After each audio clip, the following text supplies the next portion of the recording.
Hey guys, welcome back to the channel.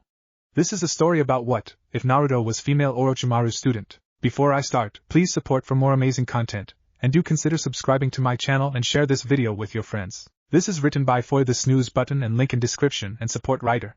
Let's start the video. Prologue. Yamasaki Market, in front of Mount Yamasaki, Spring Country. A teen sat on a stool in front of the throngs of listening merchants and their children, captivating them with his tales and adventures. This teenager was a pale blonde-haired boy with pitch-black goggles fixed on his forehead firmly. His eyes were equally black but with vulpine red pupils that didn't intimidate his eager audience, seeing as he had been part of their society for 6 months. This blonde storyteller wore long-sleeved black shirt with a slash Konoha highlight on his right arm and black A&BU grade pants, with a camo red scarf wrapped around his neck comfortably.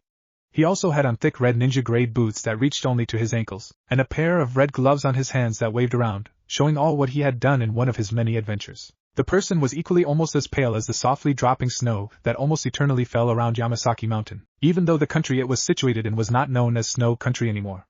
This person placed a hand on his thigh and leaned in, raising his other hand in a claw. Then the marsh fog monster raised its venomous claw and brought it down on me. The raptly listening audience gasped at what he had said. Some of the female adult populace even leaned back abruptly and held their hearts. The storyteller nodded to confirm what he had said was true. His hands were the size of an adult snow tiger, and their venom is known to take down 3 brown bears with no problem. What did you do, Naruto-san?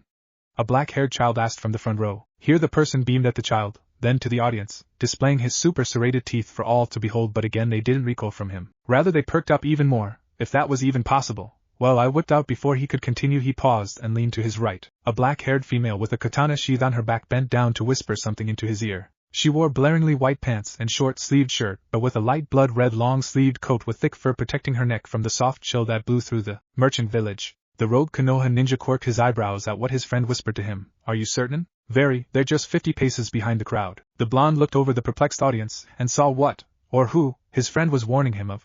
2 people wearing black with red clouds cloaks. One had blue skin and shark-like serrated teeth that glinted at him. There was a quivering thing on his back. The other person was dusting his nails on his cloak and raised them to his orange masked face. Naruto smiled widely at his listeners and spoke up. I am very sorry for this, but it's that time of the week again. The time he usually spoke of was when missing ninjas arrived in their village and attempted to collect his hefty bounty. Rather, though, this time was very different. It was the Akatsuki that had finally found him. The children moaned sadly and pouted. The adults though shook their heads in exasperation. Do you really have to go? An adorable 4-year-old girl with her blue hair set in cute 2 pigtails said. The girl had her arms crossed stubbornly, and kept the pose even when a middle-aged man with gray-blue hair picked her up. The other children too were being picked up by their parents. They won't go away if I don't talk to them, he quoted. The girl sniffed and nodded, but it was really only the adults that understood what he meant. The merchants and their children were now packing into the small, humble houses Naruto himself had helped build when he had arrived, though another middle-aged woman with gray-blue hair stuck behind when her daughter and her husband were inside their house. The woman frowned worriedly. Don't make too much noise. Naruto waved his hands flippantly. It's nothing the kids haven't seen or heard me do, lady. The woman agreed on that point and was gently ushered back in by Naruto's katana-wielding friend. Don't worry, ma'am. We'll try and be quiet. Thank you, Aoki-chan. The woman smiled at her and shut the door. The woman named Aoki turned back to the blonde teen and shrugged, making sure to unstrap her katana with the sheath and hold it in her left hand. The woman walked to Naruto's side, standing behind him protectively, and held her katana in a ready stance. Naruto though stood straight with his arms crossed.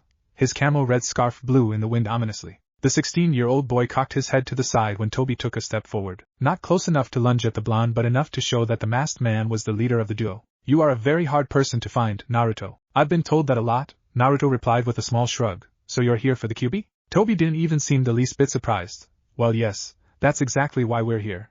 So would you be so kind as to not resist? We don't want to destroy this nice place. Oh, you don't have to worry about that. This place is pretty bomb-proof, the boy said with a small smirk. He had tested the buildings himself. Now to get all formalities aside. I will not leave with you, you two will not leave alive, and I will use your dead carcasses to feed my little friends. He smiled a little wider at them, a perfect image of childlike innocence showing. Kisame snorted, but still unlatched his sword from his back. You don't mean that. You obviously haven't been reading the bingo book lately. I recommend the Awagakure bingo book. Then Naruto snapped his fingers as if he was just realizing something. Oh yeah, and I'll be taking your Sharingan and Samahata too.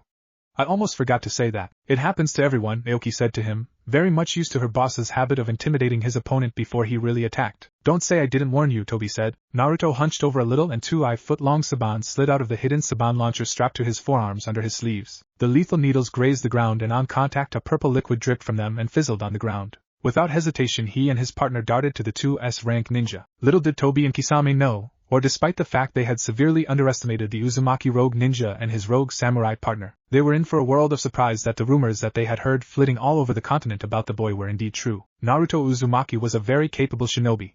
He had been trained by the Snake Sage herself, which was enough proof he wasn't to be trifled with.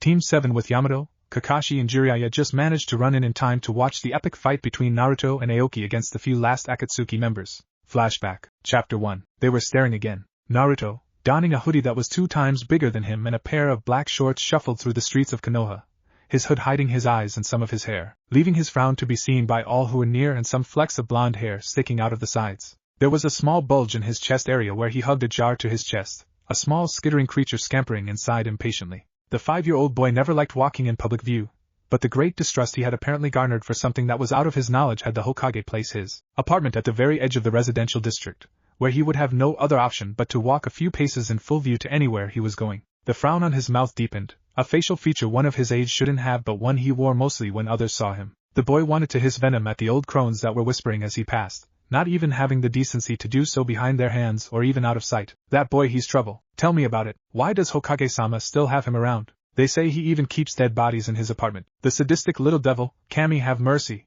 The blonde child hugged the jar closer to him, and walked faster away from the insistent gossiping and whispers that followed after him like a stubborn fly. He had been living on his own for as long as he could remember, and as far as he knew he hadn't given any of the citizens of Konoha any trouble whatsoever. He had kept to his own and had provided for himself without any help. Naruto walked through a training ground, making sure to pass the very edge so that he wouldn't disturb the genin training there, and entered into the tree line. The boy softly padded through the forest, the dry leaves crunching under his worn but well-maintained black sandals before he stopped under a tree that had a trunk that was twice as thick as an average man but was at the same time only 3 heads taller than Naruto. The boy liked to humor himself by calling it a tree only because it had some sparse leaves on the trunk. It looked like a spike that had shot straight out of the ground that just happened to grow roots, and also had some leaves sprouting out from the upper side of the trunk, where branches were supposed to be. Naruto grunted quietly and knelt down beside this tree. He brought out the jar he had been hugging to his chest without anyone knowing. He flipped his hoodie off, revealing the thick black goggles with pitch black lenses that hid his eyes perfectly, lifted the jar to his eyes and peered into it with childlike curiosity. The lenses of the goggles seemed to spin and the edges glowed a faint blue, allowing Naruto to zoom in on the creature inside the jar.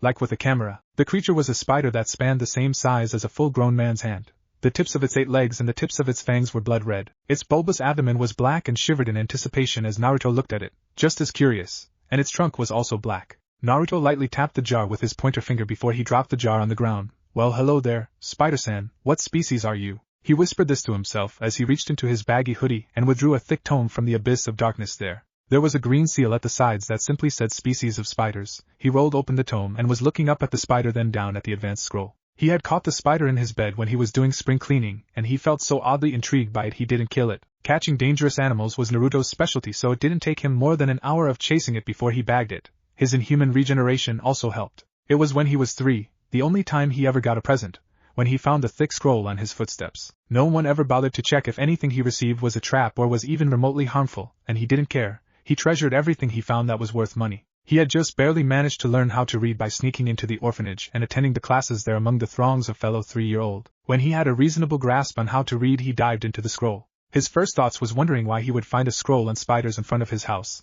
The next was if there were more scrolls like that one. Before Naruto had received his black goggles, he had problems with his sight, or his eyes. Any sharp change in lighting would render him blind for a full minute before they adjusted again. This blindness brought sharp pin-like pain to his pupils and a headache that started from the back of his head and spread to his whole brain. This was mostly because the day the Kyuubi had been sealed into him, Minato had made a small mistake by allowing the flow of demon chakra to reach Naruto's eyes. As the Shinigami prepared to take his soul, he had barely managed to correct his mistake by surrounding Naruto's eyes with level 10 chakra limiters and Jinchuriki restraint seals, which normally would have killed any normal person. The Yondaime had proven his strength in seals that day after he had finished, giving Naruto his sight back and also opening a window for medicated glasses to be given to his son, which sadly weren't given to him until his 4th birthday by the unknown person, probably the same person that gave him the scroll on spiders. Before then, Naruto had worn some shades he had picked from a dumpster that weren't too effective against abrupt change in lighting. The black goggles, according to the letter left next to the box that contained the goggles, was fortified by complex Fuinjutsu. It allowed him to zoom in, among other things, with a mental command and carefully regulated the light that entered his eyes, making sure that quick changes wouldn't be noticed that much, but at the same time his vision was still clear. Naruto was immensely grateful to his mysterious helper for his 2 gifts. He or she helped him discover his ambition. Reading the scroll on spiders and also the letter the person had sent with the goggles had made him realize something. That he didn't know up to half of what the person had said. His grammatical handicap had frustrated him to no end. This fact opened his eyes to things he wasn't aware of. Being lower than anyone based on what he knew enraged him greatly, and he never liked the feeling of being mentally inadequate to not knowing the answer to something. He wanted to know everything humanly possible. He had already started his quest for knowledge by visiting the library to expand his vocabulary, staying up well into the night reading because the library was open 24/7 and he exercised that privilege fully. The librarian didn't stop him. Quite frankly, the old Chunin didn't care what he did. All that mattered to him was that his books were placed back in prime condition. Naruto wasn't old enough to get a library card or borrow books. Even though Naruto was still very young, he knew that knowing everything was not possible. So he limited his search of knowledge on living things, organisms and chakra. This also included how the human mind worked. First he had to start reading basic science textbooks with a dictionary at the ready to search for a word he didn't know the meaning of in a scrapbook where he wrote things down in. Though despite little research, the first living thing he had ever caught, the spider, had interested him the most. There were over 47 documented spider species in Konohagakure alone. This didn't mean that there weren't any more species of spiders to be discovered. Naruto ran his finger over the scroll and instinctively searched for any species of spiders that were red, then ones with red-tipped legs before he finally found the mysterious spider he caught in his apartment. He sat back a little in shock and tilted his head to the side, trying to make sense of what he had read. He chose to read it again. The sand duster, originally from Sunagekure no Sato. You, my friend, are a long way from home. How did you get here? The scroll says you can't stay 3 hours without the intense heat of the desert. He trailed off when his mind came to a conclusion, or rather two. You were either dropped off by my mysterious helper or you were planted. The boy's mouth formed a straight line, a blank expression as he stared at the spider, and clenched his teeth. The scroll had said that the spider's venom was merely its saliva stored up for a week. His regeneration fixed any problems the spider had given him, which meant that it was his helper that had planted the spider because the mysterious person somehow knew of his interest in spiders and his vision problems. Naruto ran his fingers through his thin, blonde hair. I'm not taking any chances. His limited memory recalled that there was an abandoned warehouse at the far edge of Konoha's forest, barely even touching the walls. People assumed the place was haunted, so most, even the shinobi, stayed clear. Naruto was a rational thinker, as young as he was, so he didn't believe in phantoms or anything that had been the result of irrational thoughts. Naruto's eyes trailed to the spider that was still in the jar, and he furrowed his eyebrows when he noticed it was running around in circles inside its glass prison before. Realization hit him. It seemed he would have to visit the warehouse sooner than he expected. He stashed his scroll back into his hoodie and ran headlong into the forest. The warehouse he had been thinking about wasn't too far from his normal hiding place, and his theory was proven correct when he stumbled into an open area where his destination lay. The warehouse was a dark, looming structure that towered high into the sky, from Naruto's point of view, with numerous windows that were broken. The morning sun didn't penetrate the section of forest he was in well, so the structure looked like an evil monster that was formed from the very pits of Yomi. Naruto disregarded the old warehouse's large front door and rushed to the side door. He used his shoulders to nudge open the normal-sized door, knowing that the front door was designed to be opened mechanically, and sneezed from all of the dust in the air. His eyes watered and he kept the door open so he could get a grasp of the room he was in. It looked like a sort of office, but it had been stripped down of all its contents. The boy gently dropped the jar and shrugged off his hoodie, showing that he was wearing a black undervest under this, and tightly wrapped it around the spider. The scroll had said that the duster behaved erratically when it was low on heat, so if he released the spider it would run off somewhere, and probably die from exertion. The boy looked around and found that the windows were boarded up. They were much too high for him to pull off, and he knew that since the warehouse had been abandoned for so long, reportedly since the day the Sandaime became Hokage, then there would be nothing to use for a fire there.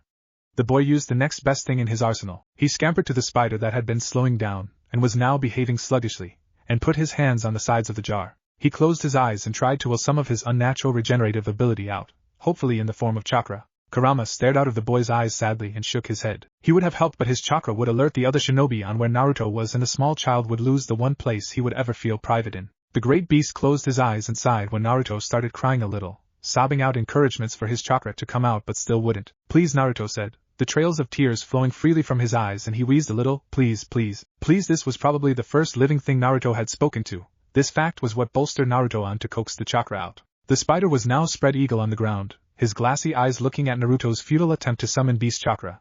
It closed its eyes and never opened them again. No, this can't be happening. For the next half hour Naruto tried to summon chakra to the dead spider, but it was all in vain. The boy lowered his head and rubbed the tears in his eyes out. He then took the jar and made sure the spider was buried respectfully, or as respectfully as a mourning 5-year-old orphan could do without any shovel, or even a kunai. Naruto looked down on the fresh grave he dug with his hands and he clenched them, dirted and all. His inadequacy and limited mental abilities couldn't perform the simple task of summoning chakra out of his body. A small spurt of rage erupted out of Naruto, and he threw the now empty jar into the dark forest. He heard a resulting smashing sound, telling him that his jar had been broken. Despite basically living in the library for a year and a half and spending more than half of his day reading, he was still not capable of anything to be proud of. The 5-year-old boy rubbed his face and shrugged on his hoodie, and re-entered the abandoned warehouse. As he shouldered through the door leading out to the apparent office of the building, he was met with a sight of every surface in the massive storage space blanketed with a thin layer of dust. He held his right sleeve to his nose and mouth, and the edges of his goggles shone blue, then yellow. This feature in the goggles allowed him to get a general look on his surroundings with only a little dust in the air. The items in the apparent warehouse proved what he had read in the library, and the rumors going around in the red light district among the prostitutes. The warehouse he stood in was actually a massive laboratory.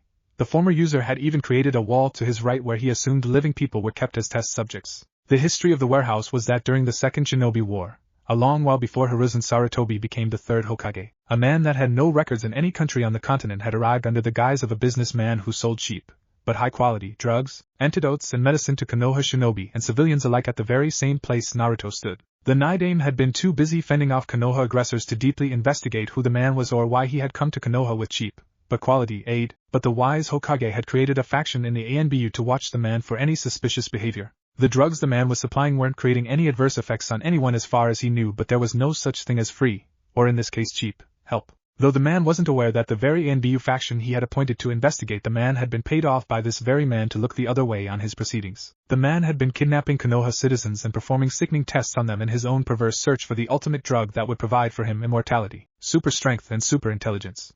His evil dealings had been successful for 7 years until the Sandaime Kane was handed the mantle of Hokage. He made the mistake of kidnapping a female Inuzuka clan member. The man had been itching to get his hands on an Inuzuka's brain, to understand the true depths their connection was with their Niken, and he was very close to but a joint invasion of his laboratory, under the guise of a medicine wholesale warehouse, by the Inuzuka, Nara, Aburame, Hataki, Hyuga, Uchiha clans and clanless shinobi had stopped him from digging his fingers further into the poor woman's head. If she had been pulled out of the forced coma, she would have been a vegetable for the rest of her life, so they had to perform a mercy killing on her. The man, despite not having any remote shinobi training, had put up a valiant fight by ingesting a drug that allowed him to expel numerous chakra strings from his pores without any complications and repel the invaders, saving his precious lab from the destruction that was to come. He rammed a needle into his chest to increase the flow of adrenaline, and another needle went to his neck to give him super strength. Even with all of his perks, if he had even genin-level shinobi coordination, he would have lasted longer than a day, but he didn't. The Konoha invaders proved strong enough to take him on. His office had been ransacked of every document he had on his vile experiments and burned. His lab, though, had been sealed off from the world. It was due to years of deterioration from the building did parts of the initial seal fall off. This was why Naruto had been allowed entry in the first place. Naruto shuffled around and looked closely at the powerful microscopes that had been covered with dust, and then the dirty test tubes and petri dishes that littered the ground haphazardly, probably after their contents had been poured out into sand-filled buckets. Naruto saw a primitive-looking screen that had been destroyed and correctly assumed that it was where the nameless man had made his video recordings. From the age of the screen, the pictures it would produce would be grainy and lack any color besides black and white. Why bother using it in the first place? The boy ignored the screen and gently ran his fingers over an arm-length open jar that lay on its side. He saw a faint break in the dust on the ground with his now faint yellow-tinted goggles. Like the person, or thing, in the jar had tried to escape but had died from overexposure to the elements. It might have happened during the day-long fight between the man and the Konoha shinobi. His theory was proven right when he saw a small pile of bones where the faint tracks led. He wouldn't have even caught the track if it weren't for his goggles. He knelt down beside the bones and screwed his lips to the side at how they were. They didn't even look remotely human. The bones looked like a cross between a rat and fish, but as big as a 3-year-old. Naruto picked up a bone and noticed something on the floorboard directly under the pile of bones, a small chink in the wood that was raised up fractionally like the creature had tried to pry it open with its teeth. He slowly removed the hooked teeth from the wooden floorboard and poked his finger through the hole. He felt a slightly cool draft there, but not much of a temperature change from the entire building. Naruto ran through all his goggles could do, blue for zooming in, yellow for a general view on what something was supposed to look like. It usually delayed depending on how complex the thing was, green for chakra levels, red for chakra network and orange for night vision. His secret helper had said that if he grew old it could do much more for him and him alone, but again his age and current mental abilities was a frustrating handicap. Naruto assumed that if he mastered his goggles enough he would be able to unlock, or even add X-ray vision to what it could do, but at the moment he would have to see through surfaces the manual way. Naruto grabbed the bone he guessed was the femur and hacked down on the floorboard. He grunted with each downward smash, and when he noticed that he was breaking through the old wooden floor he began bashing the floor harder, more insistent until it broke clean through. He exhaled the breath he was holding and pulled the bone out of the floor, dropping it near him, and he pulled his sleeves to his palms, used them as sort of makeshift hand protectors. He used his makeshift hand protectors to grab the broken wooden floor and heaved. He heard a small crack and he puffed out another breath before he heaved back one final time. He threw away the wood and painstakingly pulled out 3 more boards so he could see clearer.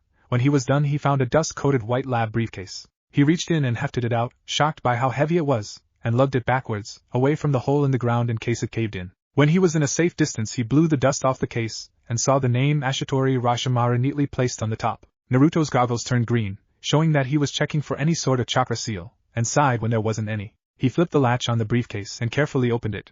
His eyebrows shot into his hairline at the things inside. There was a voice recorder tucked neatly to the side, thick notes, with neat handwriting inside. Something he assumed were memory cards for the voice recorder that were organized by topic and time in pockets at the left side of the case. There was an assortment of pens at the right side that were neatly tucked according to color, and finally there was a picture of a grinning man on the lid. The man had pitch black hair and was extremely pale. He had on clear, thick glasses under which he had black pupils. His mouth was stretched into a toothy grin, exposing his needle-like canines, and with his sharp chin, nose and posture would have made Naruto think he was a vampire. He was standing beside a door that was labeled X19 and was giving the camera a happy thumb up. From the small door-sized window on the door he saw a small shadow cross. He couldn't see it clearly, but the person looked much younger than him. He was fully donned in generic doctor's uniform with 3 pens neatly placed in his right breast pocket, and a clipboard in his left hand. At the foot of the picture was again that curious name Ashitori Orochimaru, but this time under that name was the title Doc Rashi. Naruto furrowed his eyebrows at the picture. It was now obvious that the name of this vile and evil man that had performed vile and evil experiments on humans was Ashitori Orochimaru, and that was when something clicked in Naruto's mind. The ratfish hybrid was what Ashitori had been observing before the invasion, and it had dropped when the doctor had unleashed his chakra strings. As Ashitori ran out to face the shinobi fearlessly, the creature, probably tormented from the brain-numbing experiments, tried to expose where the evil doctor had kept his backup research material which, like a good doctor, he had in case he was ever to lose his life's work. The creature had died before it could muster up the strength to use its hook-like rat teeth to rip up the floor, maybe from being in the open air for too long. It was trying to show the shinobi where the last of Ashitori's work was so it could also be destroyed. Rather than that happening, its dead body had been avoided like the plague, probably because it had already started to fester and give off a rancid stench. It was not meant for open air. The evil doctor's life's work had survived and apparently was now in Naruto's hands. Quite frankly, the fact he was able to piece that all together surprised even him. A twisted smirk slowly crawled on Naruto's face as he skimmed through the notes, ignoring the parts that were well past his mental ability. He couldn't help himself. A laugh of childish glee escaped his lips. His laughter echoed around the empty laboratory and into the darkness of the woods around. Oh, time skip, 7 years later. Congratulations to all of our new genin, and I wish you all the best in your fields of specialization. The team selection list will be posted in a week, so be back by then. Know that I am proud of all of you. I see great things in your futures. Dismissed. Iruka finished, and the excited genin began chattering amongst themselves as they left the class. He smiled at them and sat down on his desk to organize some homework he had given another class. He looked up 5 minutes later when the noise had subsided and just barely caught Naruto before he slipped out of the class, his hideout tied to his left arm and his black hoodie throwing a shadow over his face and part of his nose ominously. Iruka raised his hand to get the boy's attention. Hey Naruto. Naruto stopped his quiet walk and tilted his head to the side. Sensei, he answered shortly. You did great in your weapons test. Who taught you how to use the Samban? I must have picked it up somewhere. Naruto shrugged and fully turned to Iruka. Your taijutsu spar with Mizuki was also spectacular. I mean, where did you get that style from? The spar had been stopped just before Naruto could jam his fingers into Mizuki's neck. Made it myself. I couldn't find a style good for me, so I made my own. Have you named it yet? Yes, I call it the 4-legged spider style. It's still a work in progress. In actuality it was called the shadow-legged spider fighting style, but it had stages. With each increase in effort he would add a leg if he wanted, both figuratively and physically speaking. Though he was limited to only 4 legs, he was confident he would be able to figure out how to get 5 or even more legs without being deformed. Speaking of work in progress, who taught you the shadow clone technique? Do you really want to know? Naruto said with mild amusement lacing his words. The academy teacher perked up. Yes, I won it in a poker game with some drug dealer's bodyguards. Naruto snorted out a laugh when Iruka went pale. They're just big softies, sensei. They took their loss like real men. Iruka didn't ask him how old he was when he won the A-rank jutsu, and he didn't feel like telling. I'm just glad to hear you're not harmed. Naruto nodded and sent a lax 2-finger salute to his former teacher. I have to go now. There are issues I must attend to. He walked out before Iruka could respond, and the light smile that was on his face was wiped off in favor of an amused smirk. There was a lot going for Naruto at the moment.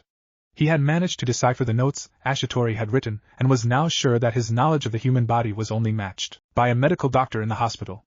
It had taken him a few months of manual labor, but he had gotten the laboratory and the office clean for inhabitation. The tools he used to clean he had stolen from the cleaning supply storage room in the hospital. It was kind of sad how low on importance the hospital was. The security there was appalling. The money he had been using for upkeep, which was supposed to come from the sand name but still hadn't, was gotten from gambling in the red light district, posing as a millionaire that lusted for money as much as he liked winning. Naruto walked away from the academy with his hands in his red ninja pants pockets. His head was down, and his eyes furrowed in thought, running through various things in his mind that primarily concerned expanding his knowledge on living creatures. He hadn't yet started actively testing on humans in his laboratory, but he reserved a section in the warehouse where he stored wild animals for experiments there. Though he had been slipping small doses of drugs he had crafted in his laboratory into other students' food, jotting down their reactions. This was after he had extensively tested the drug on himself. There was no drug newly that he didn't test on himself except a few select drugs that would be very detrimental to his mental capacities. One of his minor goals was to harness the animal's power and successfully place it in a human. He deduced he could do this with few injects, but with how busy he always was he couldn't find the time to rise past level 6. He was so lost in thought he didn't react in time for a neck grab. The culprit viciously pulled him back into an academy training ground he was passing through. The budding scientist used the momentum of this move to roll backwards twice, and when his eyes were forward again he leveled both of his arms at the person. Glinting silver Senbon launchers twinkled a little under his hoodie's sleeves. Sunlight hit the tip of the Senbon that was ready to be fired. Sasuke looked at him with a deep frown that deepened when Naruto snorted and stood upright, making sure to push his Senbon back into their inbuilt containers with his pointer finger. "Oh, it's just you," Naruto said with a downward twitch of his lips. But he covered this up perfectly and smirked at the Uchiha. "I want a rematch," Uzumaki Sasuke shortly said. "Excuse me, you heard me, I want a rematch." Sasuke snarled and got into a strong Uchiha taijutsu stance. "No, I didn't give you a choice." The Uchiha darted at Naruto, and Naruto leaned away from a punch. He stepped away rigidly when a kick was sent at him and bent under a savage right hook. "Fight me, damn it." "I'm pretty sure I said no." The blonde boy slipped away from a grasp for his head, stepped away from the rising knee and quickly got close to Sasuke when he got back to the ground. He swept his feet from under the Uchiha, and as the boy was going down he had a blow to his stomach follow after. Sasuke grunted as the punch hit him as his back hit the ground. "That's enough, Sasuke-san." "Fight me, dope," Sasuke growled. "If this is your Uchiha pride speaking, I advise you to discard it. I'm not in the mood to be trifled with." Naruto stood up and dusted down his hoodie. When he noticed that Sasuke was gearing his muscles up to leap at him, he leveled his right fist at his face. A Senbon clicked into place on the launcher. "I am warning you, Sasuke-san, I am not above killing anyone." The Uchiha snarled and his fingers twitched anxiously. "You don't have the guts, dope. Do you want to test me? Go on, attack me. I dare you." When Sasuke hesitated he stepped back. "That's what I thought." He spun around on his heels and marched out of the training ground. "Meet me when you're calmer, Sasuke-san. You'd pose a bigger challenge then," Naruto said over his shoulder. As he exited the training ground he stopped and turned to the person he sensed had been following him from the academy. Besides Sasuke, the person, Mizuki Tuji, hurried up to him and grinned friendlily. "Hey there, kid. Mizuki-sensei, how may I help you?" Both began walking to Naruto's apartment. "I saw how you took down Sasuke. I was merely telling him to back off." Naruto stopped abruptly, and so did his former teacher. "Either way it was very impressive." Naruto just shrugged. "I was just looking for the best student I ever taught." Naruto, who had continued walking, stopped again and looked at Mizuki suspiciously. "Mind I ask why?" He crossed his arms and looked at his sensei. "There was some extra credit stuff only the best of the best can do. And you, Naruto, are the best of the best." Naruto scratched chin and raised an eyebrow. "You're trying to stoke my ego. Why?" Mizuki scratched his cheek bashfully and winked at the younger boy. "You got me, you're so smart." Naruto rolled his eyes and kept walking. He passed the invisible boundary into the red light district, and immediately he did so he grabbed a ruffian by the scruff of his neck. The child was basically wearing gray rags and his dirty brown hair speckled dirt on Naruto's hand. The blonde boy mutely stared at the street rat before he slowly brought his hand forward and motioned for the boy to drop what he had taken. The boy smiled bashfully and dropped a brown wallet that was stuffed with crisp money notes. Naruto shook his head and motioned for more. The boy looked at him pleadingly, making sure to enlarge his pupils in a perfect rendition of the kicked puppy look, but Naruto raised an amused eyebrow and the boy huffed, crossing his arms for a few seconds before he emptied his pockets into Naruto's hand. The blonde boy dropped the street rat and sharply nodded for the boy to scram. He gave the stolen items to the dumbfounded shinobi next to him. "How did he get my wallet?" Mizuki quietly asked. "You should be asking how he got your wristwatch, your kunai pouch, and the Ika paradise that was in your back pocket," Naruto idly answered. "You really should be more aware, sensei. Can I assume you know how to pickpocket too?" "I know a lot of things," the boy responded with a small shrug. "Now, what crime were you trying to get me to commit?" Mizuki playfully punched Naruto's shoulder and grinned, making Naruto glare death at the man. The silent warning already said. Mizuki scratched the back of his head. "I like that about you, Naruto-kun. You're straightforward. You haven't yet answered my question. Can we go somewhere private first? I think we're being watched." Naruto began to wonder at this. They were now directly in front of his apartment, but he didn't trust Mizuki to let him in. The man wanted him to commit a crime for crying out loud. Naruto's goggles glowed a faint red and he looked around. The chakra signatures he found were only civilians staying inside their apartments. No one else. "There's no one listening in. I'll take your word for it. I want you to steal something from me," the forbidden scroll where all the village's high-ranked jutsu are kept. I know of the value, but what's in it for me? Matter of fact, why can't you steal it yourself? What if I tell you that I will pay you 70% of the money I will get after I sell the scroll? How much is 70%? About 500,000,000 Ryo in cash. Okay, who's to say I won't rat you out to the Hokage? We both know you won't do that. Oh? Naruto asked. You're gathering money and resources for something I don't know. You've also been stalking me, sensei. It was a good thing Naruto was a censor type. He made sure to emphasize the also. The village's shinobi had been stalking him since he had started in the academy. But by that time he already had a blood-locking seal placed inside his apartment door. No one was breaking in unless they blew the whole building up somehow. Will you help me or not?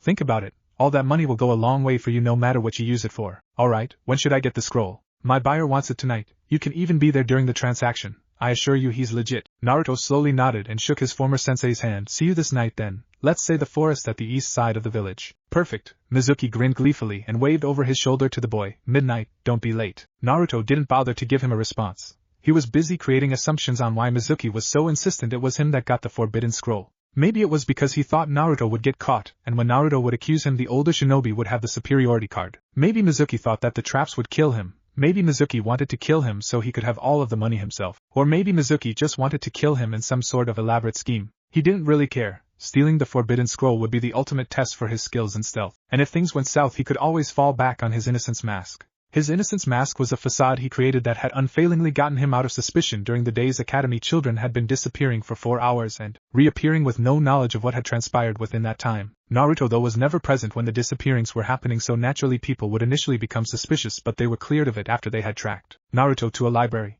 Naruto knew that his innocent facade wouldn't be enough to set him free from any criminal charges he would get if he was caught, so he pondered on another way to go about it. He walked through the house in deep thought and instinctively went to his bathroom. He closed the door and set a locking seal in place, a solid creation that required his blood to unlock.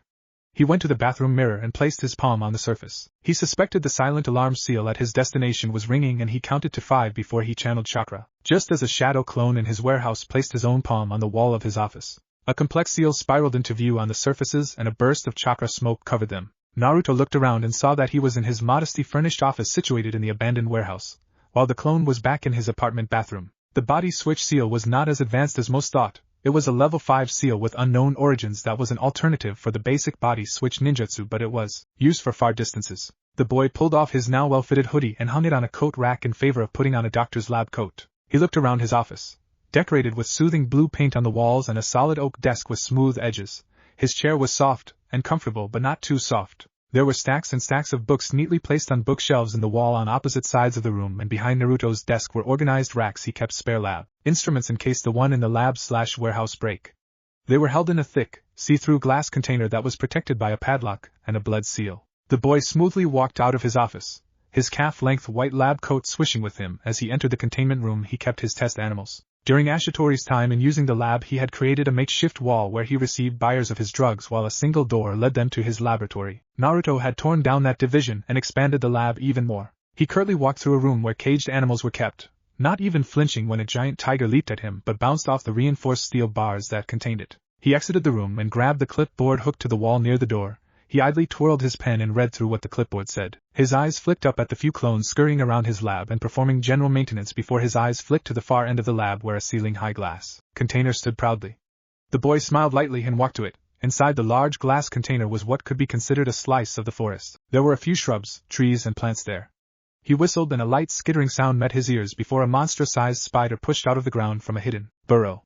The spider had a blue with red harshly designed abdomen that had the white kanji for Queen Spider on top. Each letter was speckled with complex seals that combined to form the words. Its legs the same height as Naruto, and its trunk was black. Its 8 red eyes blinked at Naruto, and a single black leg delicately touched the glass container. Naruto smiled at the spider and tapped the glass barrier with his pen. How are you feeling today, Queen? The spider seemed to roll her leg and experimentally tested all of her legs. I feel great, Naruto-sama, it hissed. Naruto jotted down its reply. My clones say you haven't been resisting their shots. You will be rewarded. Naruto snapped his fingers and a clone walked forward and slipped a small scroll through a one-way opening.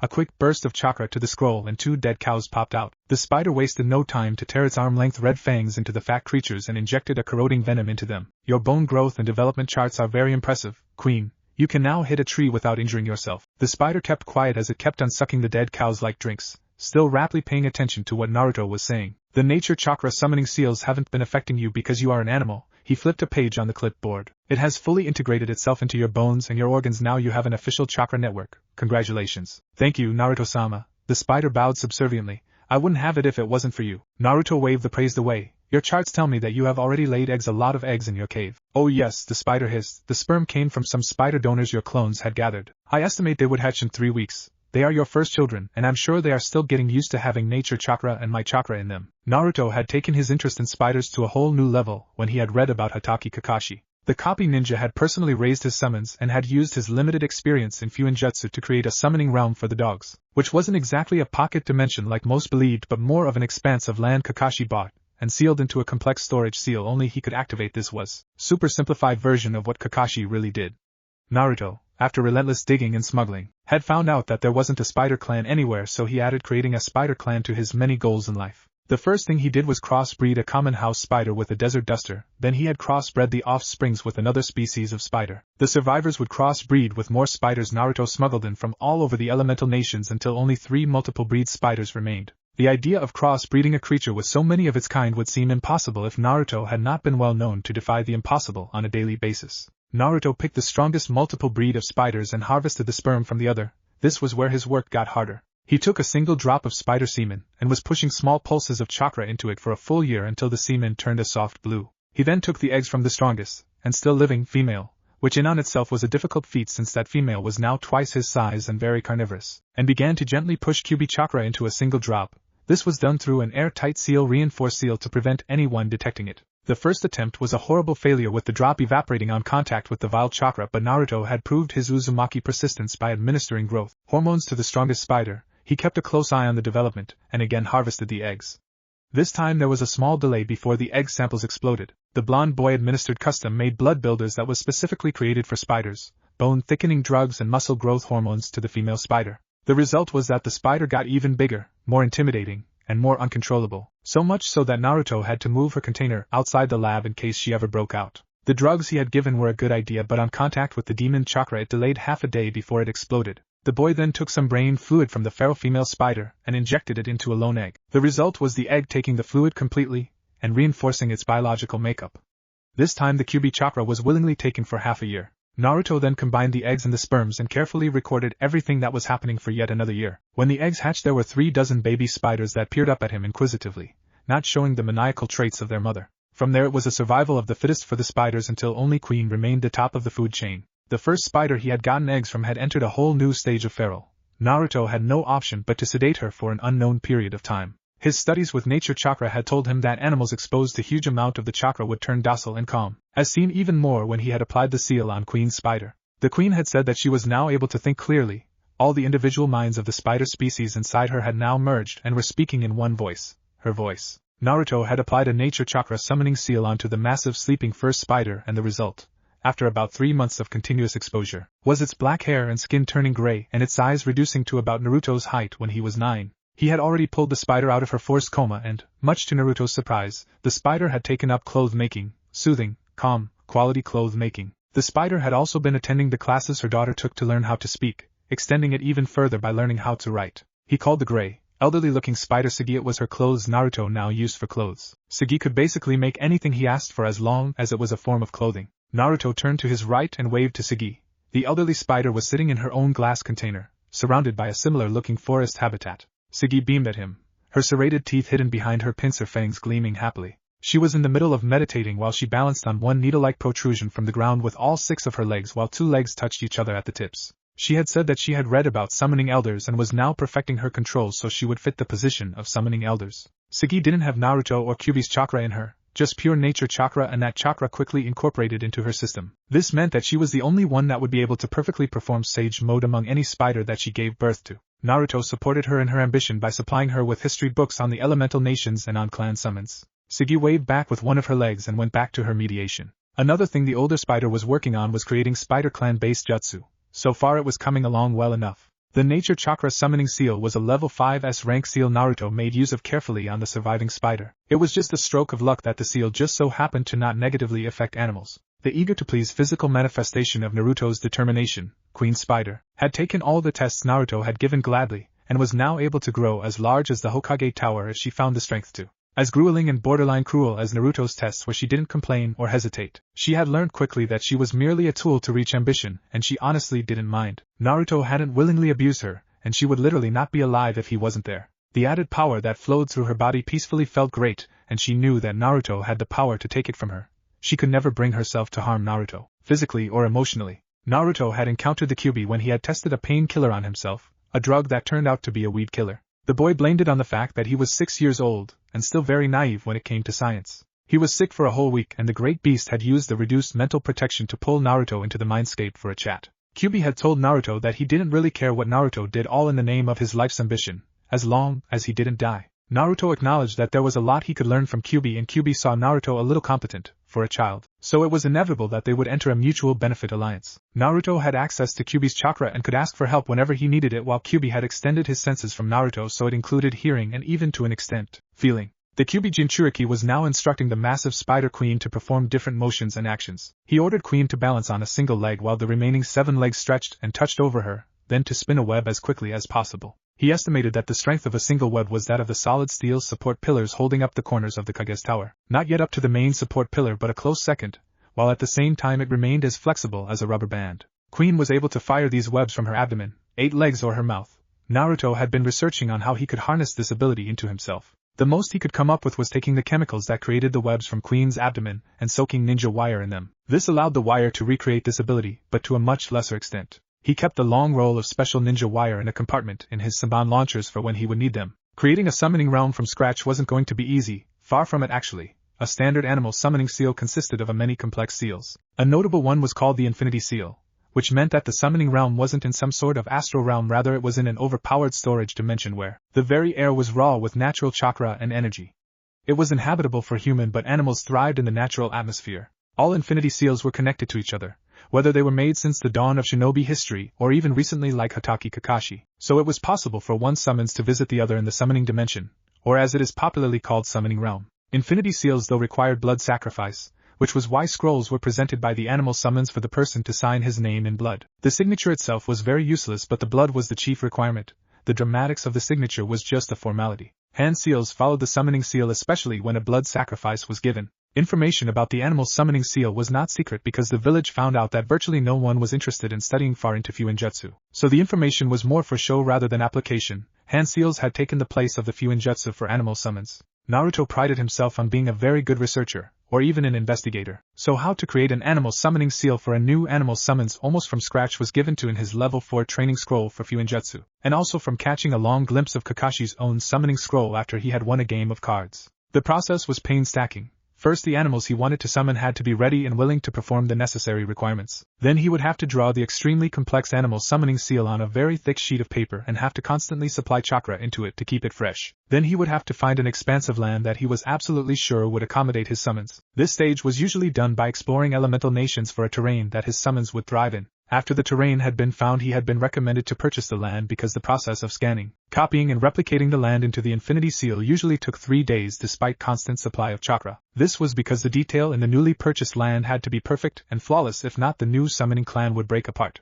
He would know that the process was done when the seal abruptly stopped pulsing out chakra through the ground and through the air. Then he would have to carefully tore the animals into the scroll. Immediately after entering the expansive land would register the life force of the creature, and that was that. If Naruto wanted, he could entrust the animal summoning scroll to a summons for safekeeping, or he could keep it himself, his choice. This process was also regarding the fact that the summoning clan he wanted to create didn't already exist. If not, the Infinity Seal in the summoning seal would suck him in as well and assimilate him with the rest of the realm, which was usually by turning him into the animal summons he wanted to create a clan for. Then a few hours later he would turn to stone. Naruto though was 100% sure that there was no such thing as the spider summoning clan. His plan was that a week before the eggs were to hatch he would have already found a place to scan. The blonde boy sighed deeply and ran his fingers through his hair. Raising a 400-pound spider queen was like raising a horse, a very smart, verbally articulate, 8-legged horse. He had educated her on how to read and had helped give her ideas on abilities she could perform with her new nature chakra network, though he left the bulk for her since it was all up to her on how to use the nature chakra. He reached in through the small window where he could feed Queen and pet her head. The female spider hissed in approval and lowered her head in subservience. He pulled his arm out and turned around, walking to a desk where a powerful microscope stood proudly, gleaming in the bright fluorescent lights in the lab. The clone there shifted out of his way and he looked into the eyepiece. There was a small, flat circular container under the microscope, and inside were 2 blood samples that had been divided by a solid glass panel. He looked over his shoulder and said, "Have you started the tests?" The clone shook his head. "No, boss, I was just about to start." "Don't mind if I do then," Naruto said and turned a knob on the microscope so he could peer closer at the two blood samples. One was gotten from him, and the other was from Queen. He handed his clipboard to the clone behind him and pointed at a new, state-of-the-art screen. "Keep watch. Tell me if you notice something abnormal." On the screen was the same thing he was examining with his microscope. He carefully used his index finger to push the glass panel out of the way and the blood flowed together. The deep red and deep green blood mingled. He adjusted a knob and watched in fascination as his red blood cell merged with Queen's. "First test seems to be going well." The clone wrote down what his boss had said. "No complications so far, maybe because her blood contains some properties from mine." He furrowed his eyebrows and closed his left eye, still hidden behind his goggles, and gently turned another knob. "Boss? My white blood cells are killing hers. How is that even possible? Maybe because of the QB?" The clone suggested and scribbled something down. "Probably." The blood samples now looked like they were at war with each other. The red blood cells had merged, one to another, but the white blood cells were eating Queen's, though the platelets merely brushed past each other, and their general color rippled to blue before both turned red with the blood. The blood war continued for 3 minutes until only a single one of his white blood cells remained. His cell was still dissolving and absorbing Queen's when the budding scientist was about to call the experiment a failure until lone defender cell divided into two identical looking cells. The cells continued subdividing until they were more than enough. Some died and they were quickly replaced by another. Naruto bit his bottom lip to contain the happily laugh, but he did pump his fist in the air. "First test is successful." The clone wrote this down. "We leave it for a week, keeping up constant inspections, before we move to the second test." "Hi, boss." Naruto had been testing the prospect of injecting himself with advanced spider blood gotten straight from Queen. The test was an initial success, but it told him that if he was to eventually inject himself, he had better be ready to be in a world of pain and fluctuating sickness. He only hoped his status as a Jinchuriki would prove itself even more. This was probably because Queen contained over 500 species of spider gathered from all over the elemental nations and brought to Naruto through shady dealings and smuggling. Naruto pumped his fist in the air again before he felt a small tingle on his shoulder from the silent alarm connected to the body switch seal. Half a second later he felt a clone tap his shoulder and presented a medium-sized scroll to him. "Someone slipped this into my pocket, boss." Naruto's eyebrows shot into his hairline. He wasn't scheduled to receive any secret message this month. Who could it be? He murmured. He unrolled the scroll and read, "Dearest Naruto-kun, how's my little scientist doing? I know I've not been the best godmother to you, and from the bottom of my heart I am very sorry. I am currently not in Konoha right now. The only way I have been able to send my first 3 gifts to you was through a spy I had from Waterfall that left the gifts for you on your doorstep. Despite this, I know you, Naruto-kun, and even though I may be a little too late, I love you with all my heart. My picture of you may be a little outdated. It's one of you when you just started in the academy. I think you were 8. Speaking of the academy, I know as a fact you inherited Minato-kun's genius. I knew your father. He was the best thing that happened to me, believe it or not. Though I am not his blood sister, I might as well be. Minato likes spiders too, you know. He was absolutely fascinated with them, but he was always too busy learning seals with Jiraiya or hanging out with Kushina, your mother. He was a sweet guy. He never liked to disappoint, sort of like you. I have planted some suggestions in Mizuki Toji's head about you. If I am correct, which I usually am, he wants you to steal the forbidden scroll so you too can sell it to a mysterious buyer, you know. It's a trap. He wants to kill you. I pushed him in your direction because I have a gut feeling that you have reached a snag in your research. Consider him my 4th present to you. Don't hold back. He has a defective curse seal of heaven on him. I'm sure you will trounce him either way. He will probably be fueled by anger and vengeance, so don't let anything he says get to you. I'm sure you are Minato's son, so nothing will get to you. You're a shinobi now, I hear, so that means you can handle money on your own. I have sealed 500 million ryu into this letter. Don't worry. I have many secret accounts in several hidden villages. I merely retrieved 10 million from each of them. The banks are usually used by rich people, so withdrawing that high amount of money won't raise any eyebrows. Money is no object to me, Naruto-kun, and for you I can shower all the riches in the world if it's to get you to your goal. When we meet we can talk more, I promise. Consider the money your 5th gift. I also want to tell you that whatever path you choose, I will be behind you all the way. With love, Orochimaru of the Sannin, Snake Sage. P.S. Here's a jutsu that will help you break into the Hokage's tower. I learned it in Iwagakure. It's called the Chameleon Skin Tone Jutsu. It shouldn't be too hard if you use shadow clones to learn it. It's C rank, so it shouldn't be too hard. Naruto scanned the letter for any sort of illusion or any chakra fingerprints before he furrowed his eyebrows and thought. He now apparently had a missing ninja Sannin as a godmother. He sniffed slightly and caught the hinted scent of blood, snakes and roses. The blood slightly overpowered the rest of the scents, but he still caught them clearly. It actually made sense that Orochimaru was his godmother. He resembled the Yondaime so much, and since the 4th was a high official, he would have to have someone high up there as well. He wondered who his godfather was, though. The man wasn't even making an effort to contact him. At least he could sympathize with Orochimaru. She was a missing ninja and a highly ranked one at that. The snake woman wouldn't be able to visit him personally. He gently rolled up the scroll and tucked it into his pants pocket.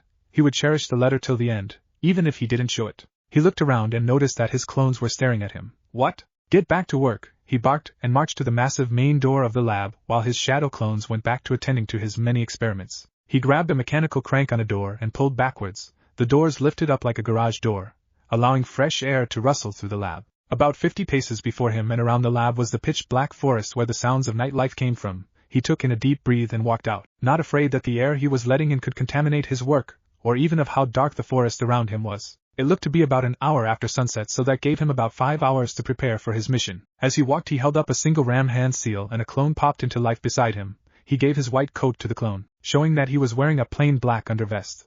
He tinkered with his Saban launchers before he summoned another clone. Learn that jutsu and make more clones to practice it. I need to get it right this night. Then to his sparring partner clone he said, don't hold back. The copy of Naruto nodded curtly and both darted at each other. An orange glow flashed from a corner far from the Kage's tower before it disappeared, as if it hadn't happened in the first place. A slight protrusion rose from the shadow cast by a 2-story residential building and darted out. Under the soft glow of the moon it looked like a black blob. The person rubbed his black glove-covered hands and leaped onto the side of a building as his senses warned him of a chunin running rounds through the street. The person was probably not a censor, if not he would have been forced to knock him out. As the oblivious shinobi passed by he skittered across the wall and flipped dexterously onto the roof. The small light that shone down on him showed that the person wore a long-sleeved black shirt and black calf-length shinobi pants. His fingers were covered in black gloves and his feet was also in black sandals, ones that barely made a sound when it touched the ground. Over his head was a full-head ski mask, hiding his blonde hair, with a Fox ANBU mask attached to the face. His black goggles still under the mask like it wasn't there in the first place.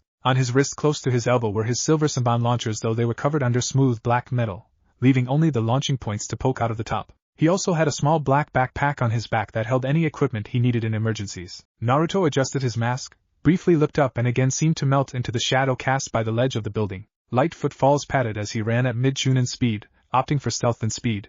Before he reached the very edge of the Kage's tower, he flipped through a few hand seals. Chameleon skin tone jutsu, his body rippled and he was out of sight, or more like he blended in with the surface of the tower. Even if the moonlight hit him it would still seem like he wasn't there in the first place. The boy whipped out 2 Saban from his pants pockets and jammed them into the sides of the building. He used the Saban to launch himself high into the air and gently placed his feet on the building, his chakra keeping him in place. He made a slightly violent yanking motion with his hands and the Saban were pulled out and went back to Naruto's hands. He placed the back into his pockets, unafraid if they pricked him, and he skittered over the side of the building eerily like a spider. His hidden goggles adjusted perfectly in the darkness as he peered into the highest window in the tower, correctly assuming that that would be where the forbidden scroll was kept. He kept track of the guard rotation and noticed that there were silent alarm seals on the windows. He quietly pulled out a finger-sized scroll from his pocket, and just as the lone ANBU operative marched downstairs he unrolled the scroll and placed it on the window. A barely perceptible blue flash occurred that Naruto hid under him, still in his chameleon jutsu, so no one noticed, not even the tiny chakra burst. 60 seconds, he mentally said, and he slipped a Saban out of his sleeve, soaked in blue unknown substance,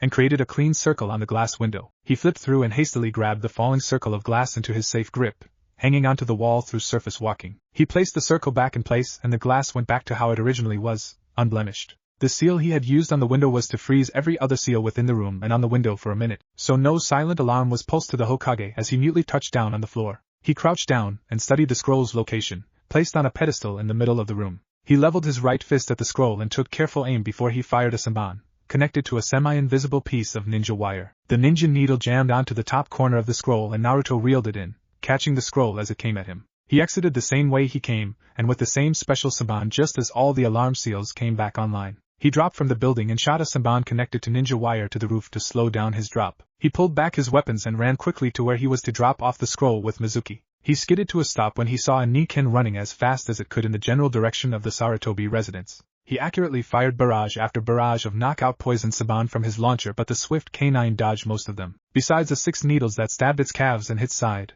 and disappeared into the night. Naruto shook his head silently. The dog had be as strong as an ox to not be knocked out immediately. He too disappeared into the night, making sure not to use surface walking so the ninja wouldn't track him easily. The dog whimpered and swayed as it ran, fighting the chemicals that tried to coo it to sleep. It wasn't so strong, however, and it slumped on the ground. Half a second later a chunin landed beside it, and his eyes widened when he saw a oozing Saban sticking out of the dog's legs inside. Naruto, Iruka whispered and felt for the dog's pulse. He sighed when he found one. He summoned a single shadow clone. Go get Sandaime-sama and tell him there's something wrong going on. Take the dog with you. I can't just leave him out here. The clone nodded mutely and ran off to the Sandaime's house with the dog hefted on his shoulder. What are you doing, Naruto? He pelted down the road the dog had taken and found a trail of Saban sticking out of the ground, Now he was sure it was Naruto. Naruto was the only genin in the graduating class that specialized in using Saban with this accuracy. Naruto dropped out of the tree line into a small clearing. He set the large scroll against the tree and took off his fox mask. He took in a few deep breaths. What a rush, he said quietly, under his breath.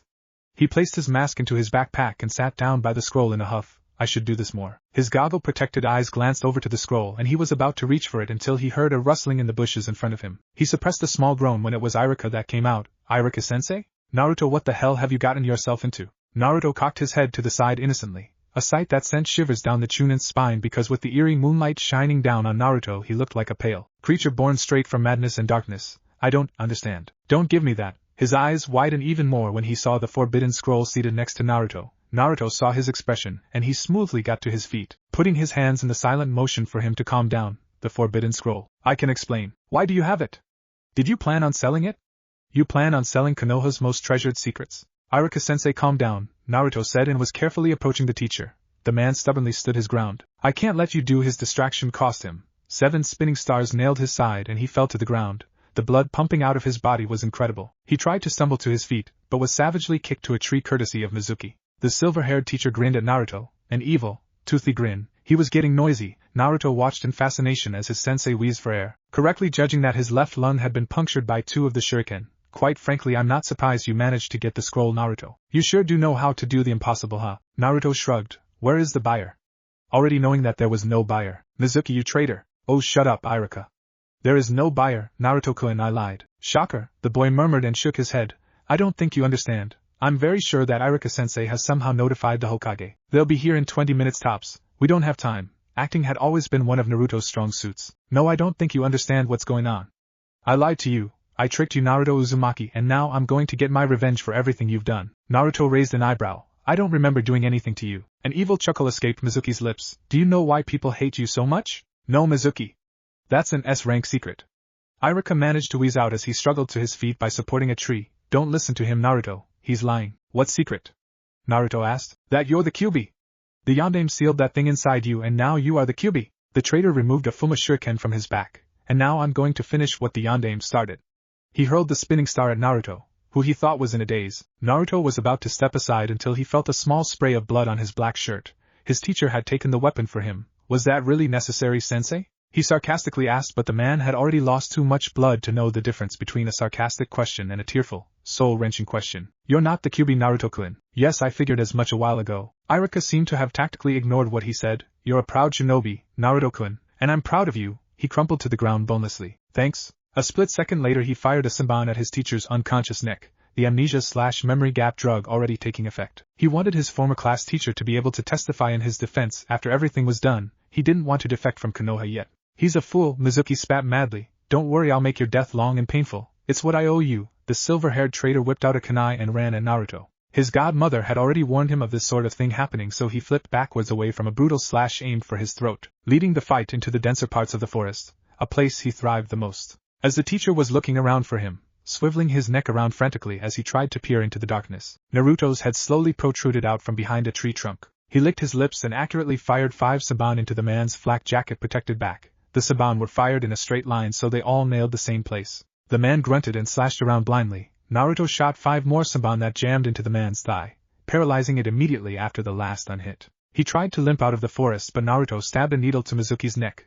The man crumpled to the floor limply. He admired his clean work with a proud smile before he sealed the unconscious man into a storage scroll. A timer started in his mind on how long before Mizuki ran out of oxygen. The boy slipped out of the forest and knelt down beside Iruka. The man was swirly-eyed from the drug and Naruto retrieved his senbon. He tapped the man's cheek to get his attention, and when the inebriated man did, he quickly muttered, Mizuki tricked me so I could steal the scroll, saying it was to recruit me into a secret faction of the ANBU if I managed to retrieve the forbidden scroll. He planned on killing me, but I overpowered him with shadow clones. You were injured from protecting me. Mizuki was torn apart by my clones and his body parts are all scattered in the wind. Iruka nodded drunkenly. You won't remember what happened. That is contrary to what I have said. Naruto allowed a small burst of Kyuubi chakra to leave his boy, and not even a minute later numerous ANBU operatives leaped down and surrounded him and Iruka. The Hokage dropped down directly in front of him and ordered for Iruka to be taken to the hospital. The kami of shinobi stared at Naruto and the boy put on his best innocent face. What happened here, Naruto? Naruto sighed and replied, it's a long story. Chapter 2. A person wearing all black ninja uniform,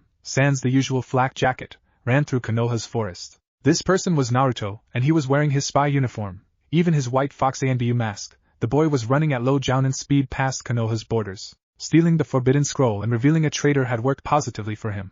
The Sandaime, even though he was still highly suspicious of Naruto, had acknowledged that he wasn't to blame for what happened. Naruto may have been classified as a genius, but there was still a lot about Konoha he wasn't aware of, or so he thought. He had been paid for a full A-rank mission, and Naruto had asked for the money to be paid to him in cash. Then Hiruzen had in-depthly quizzed the boy on how he was able to steal an S-rank scroll from the most protected building in the village. Naruto was in no mood to reveal the real way he had infiltrated the building, so he created a tall tale. He said he had charged head first, and bypassed the relaxed ANBU before he broke into the room. This revelation forced Naruto to be re-evaluated completely on his rank. He had found out that he had formerly been placed in Team 8 with Hinata Hyuga and Shino Aburame, but then with his prodigious show of skills in infiltration, Hiruzen insisted that he be re-evaluated. He had a formal re-evaluation scheduled in a week, almost to the corresponding the day before the new genin were getting their teams, but his re-evaluation was set a day before that. He was to report to the Hokage bright and early, spend the whole day being tested in both the written and physical aspects of his knowledge. Naruto agreed to this because if he was in a higher rank he would have a little more freedom. The downside though was that he would have to report to the Sandaime if he wished to do anything outside the village. Now though he had asked Hiruzen for a week to get ready, allowing him free rein to go outside of Konoha, he even permitted the Sandaime to administer a tracking seal on him and for an ANBU squad to be checking in on him every once in a while. The boy's goggles shone a faint red, escaping the eye holes in his mask, and he could clearly see the small traces of nature chakra in the air. No one was around for miles, besides the small ANBU squad that had been tailing him miles back. That is, but nothing he should be too worried about. Naruto's goggles were special in a unique way, disregarding the fact that he could do a number of things with it. He could also see through any genjutsu even if he didn't mentally command it to do so. The downside was that if he went under a henge his goggles would still be in place. The goggles would only disappear if Naruto lowered the genjutsu detection guards on his goggles, allowing the goggles to slip under his own illusion, though this left him open for manipulation through a genjutsu. The fox mask-wearing boy dashed out of the tree line and burst out of the borders of Konoha, making sure to stay at the very edge of Iwagakure. His planned destination was a country situated beside mountain country, where it was said that Uchiha Madara had destroyed as training before he fought, and lost, against the Shodaime Hokage, Senju Hashirama. The place had been a cursed wasteland ever since, with the soil barely producing any grass, the trees bending scarcely and being a little on the malnourished side, though they refused to die, and the broken buildings had been overrun by animals. There were reported to be caves and an intricate cave system under that country, and the right climate to house his spiders. His spiders didn't necessarily need vegetation to thrive. Queen had confided in him that she loved raw meat and blood. Animal summons didn't necessarily need food to survive in their own plane, but it had become an unspoken tradition that they would only eat to prove that they were still alive. Naruto had replicated human blood, he called it synthetic mammalian blood, and had been producing and packing them in a corner of his laboratory until the spider summoning realm was created. Queen Spider had said that it didn't have the same luster as real human blood, but when there was no other option it would have to do. Mountain country was not too far from Iwagakure but just within running distance of Konoha, so as Naruto spied the first mountain range as he left Iwagakure's borders he allowed himself to stop for a break in a tree. The boy lifted his mask and allowed it to rest at the top of his head while he rubbed his face, tired from all the running. He had been running since sunrise, which was about 5 hours ago, and he was seriously pushing the limits to his stamina. If he was to be ambushed he would have no other option than to reverse summon the Queen Spider to fight for him. He allowed himself an hour to regroup, using it to check over his animal summons creation seal while he idly chomped on an energy bar, drinking some orange juice as well. 30 minutes, and 5 energy bars later, and Naruto was rocketing to the cursed country. He kept running headlong, all the while looking far ahead with his goggles until he abruptly stopped over black soil. The place was just how I imagined it. Rocks jutting out of the ground, craters that partially smoked from meteors that sometimes hit there exclusively. Numerous cave mouths opened around and a thin, gently flowing stream passed into a particularly large cave from the ocean, where he assumed the network of caverns and pathways were, all of this still withstanding the fact that the temperature was just right. The weather was fantastic and the sparse vegetation was good.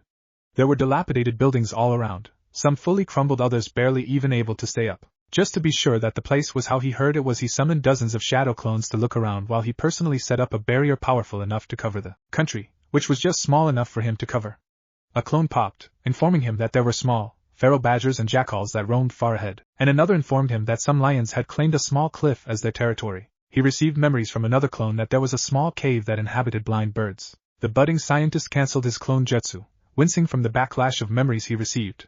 He raised an eyebrow when he saw a small beach made out of black sand. He next summoned more clones and ordered them to round up all of the animals into a single cave, knock them out, and seal them into a scroll. Insects and bugs were exceptions. As his clones left, The original Naruto took his time to draw the intricate infinity seal in where he assumed was the very center of the cursed village. Then he drew 10 more at the edges, just inside the barrier. The barrier was to keep out any more birds or animals from entering while at the same time keep the squad of A and BU back, blocking what he was doing from their vision. 3 hours of tiring work and a clone ran to the original, handing him a scroll and telling him that all the animals were rounded up. The reason he had rounded up the animals was so that after he had scanned the cursed village he would hand them to the spiders to do whatever they deemed fit. For the animals that had managed to escape his clones it was only a matter of time before they too would be eaten. Naruto smiled to himself at his work and finally made camp for the night near the infinity seal in the middle of the cursed village, making sure to set traps for any animal that wanted to attack him. Tomorrow would be when he would begin scanning and replicating the cursed village. Oh, 1 week later, Kanohigaku no Sato, Yugao Yuzuki glared lightly at Naruto to intimidate him, who was almost even taller than her at just 12 years old, and said, "Uzumaki Naruto, my name is Yuzuki Yugao. Do you know why you are here?" They were in room 42 of the academy. Naruto was sitting down on a chair and desk with a pen in his hand. The boy looked like he hadn't slept in days with the dark rings under his goggle-protected eyes and how his skin was now almost a pallid white. He was still wearing his stealth ninja uniform but his silver Senbon launchers were placed on the desk beside him. He was reclined in a relaxed position with his feet propped up on the desk and his fingers were laced together over his chest. When he didn't answer her question fast enough, she snapped, "Naruto." The boy snorted like he had just woken up and he yawned a little into his hand. "I'm here to be reevaluated because I broke into the Hokage's tower and stole the forbidden scroll without anyone noticing." She motioned for him to go on. "I might be a better asset for the village if I am given a higher rank by taking higher missions and making higher risks." She smirked at him. "Did I miss anything?" "Yes, your skills so far have been a well-kept secret by yourself since she read from a short file about Naruto, since you were about 8. Your academy scores are astounding, much more than any average student. We wish to know just how skilled you are." "Then why wasn't Uchiha Itachi or Hatake Kakashi re-evaluated when they left the academy?" Yugao skimmed through his academy results and replied, "We have been monitoring their own development since they were born. But you have had a habit of disappearing into your seal-protected apartment after the academy dismisses. Frequent attempts to break the seal have failed because you apparently put the locking seal inside your apartment, rather than outside, which is ingenious if you asked me. You haven't even been seen training or leaving your house to get food.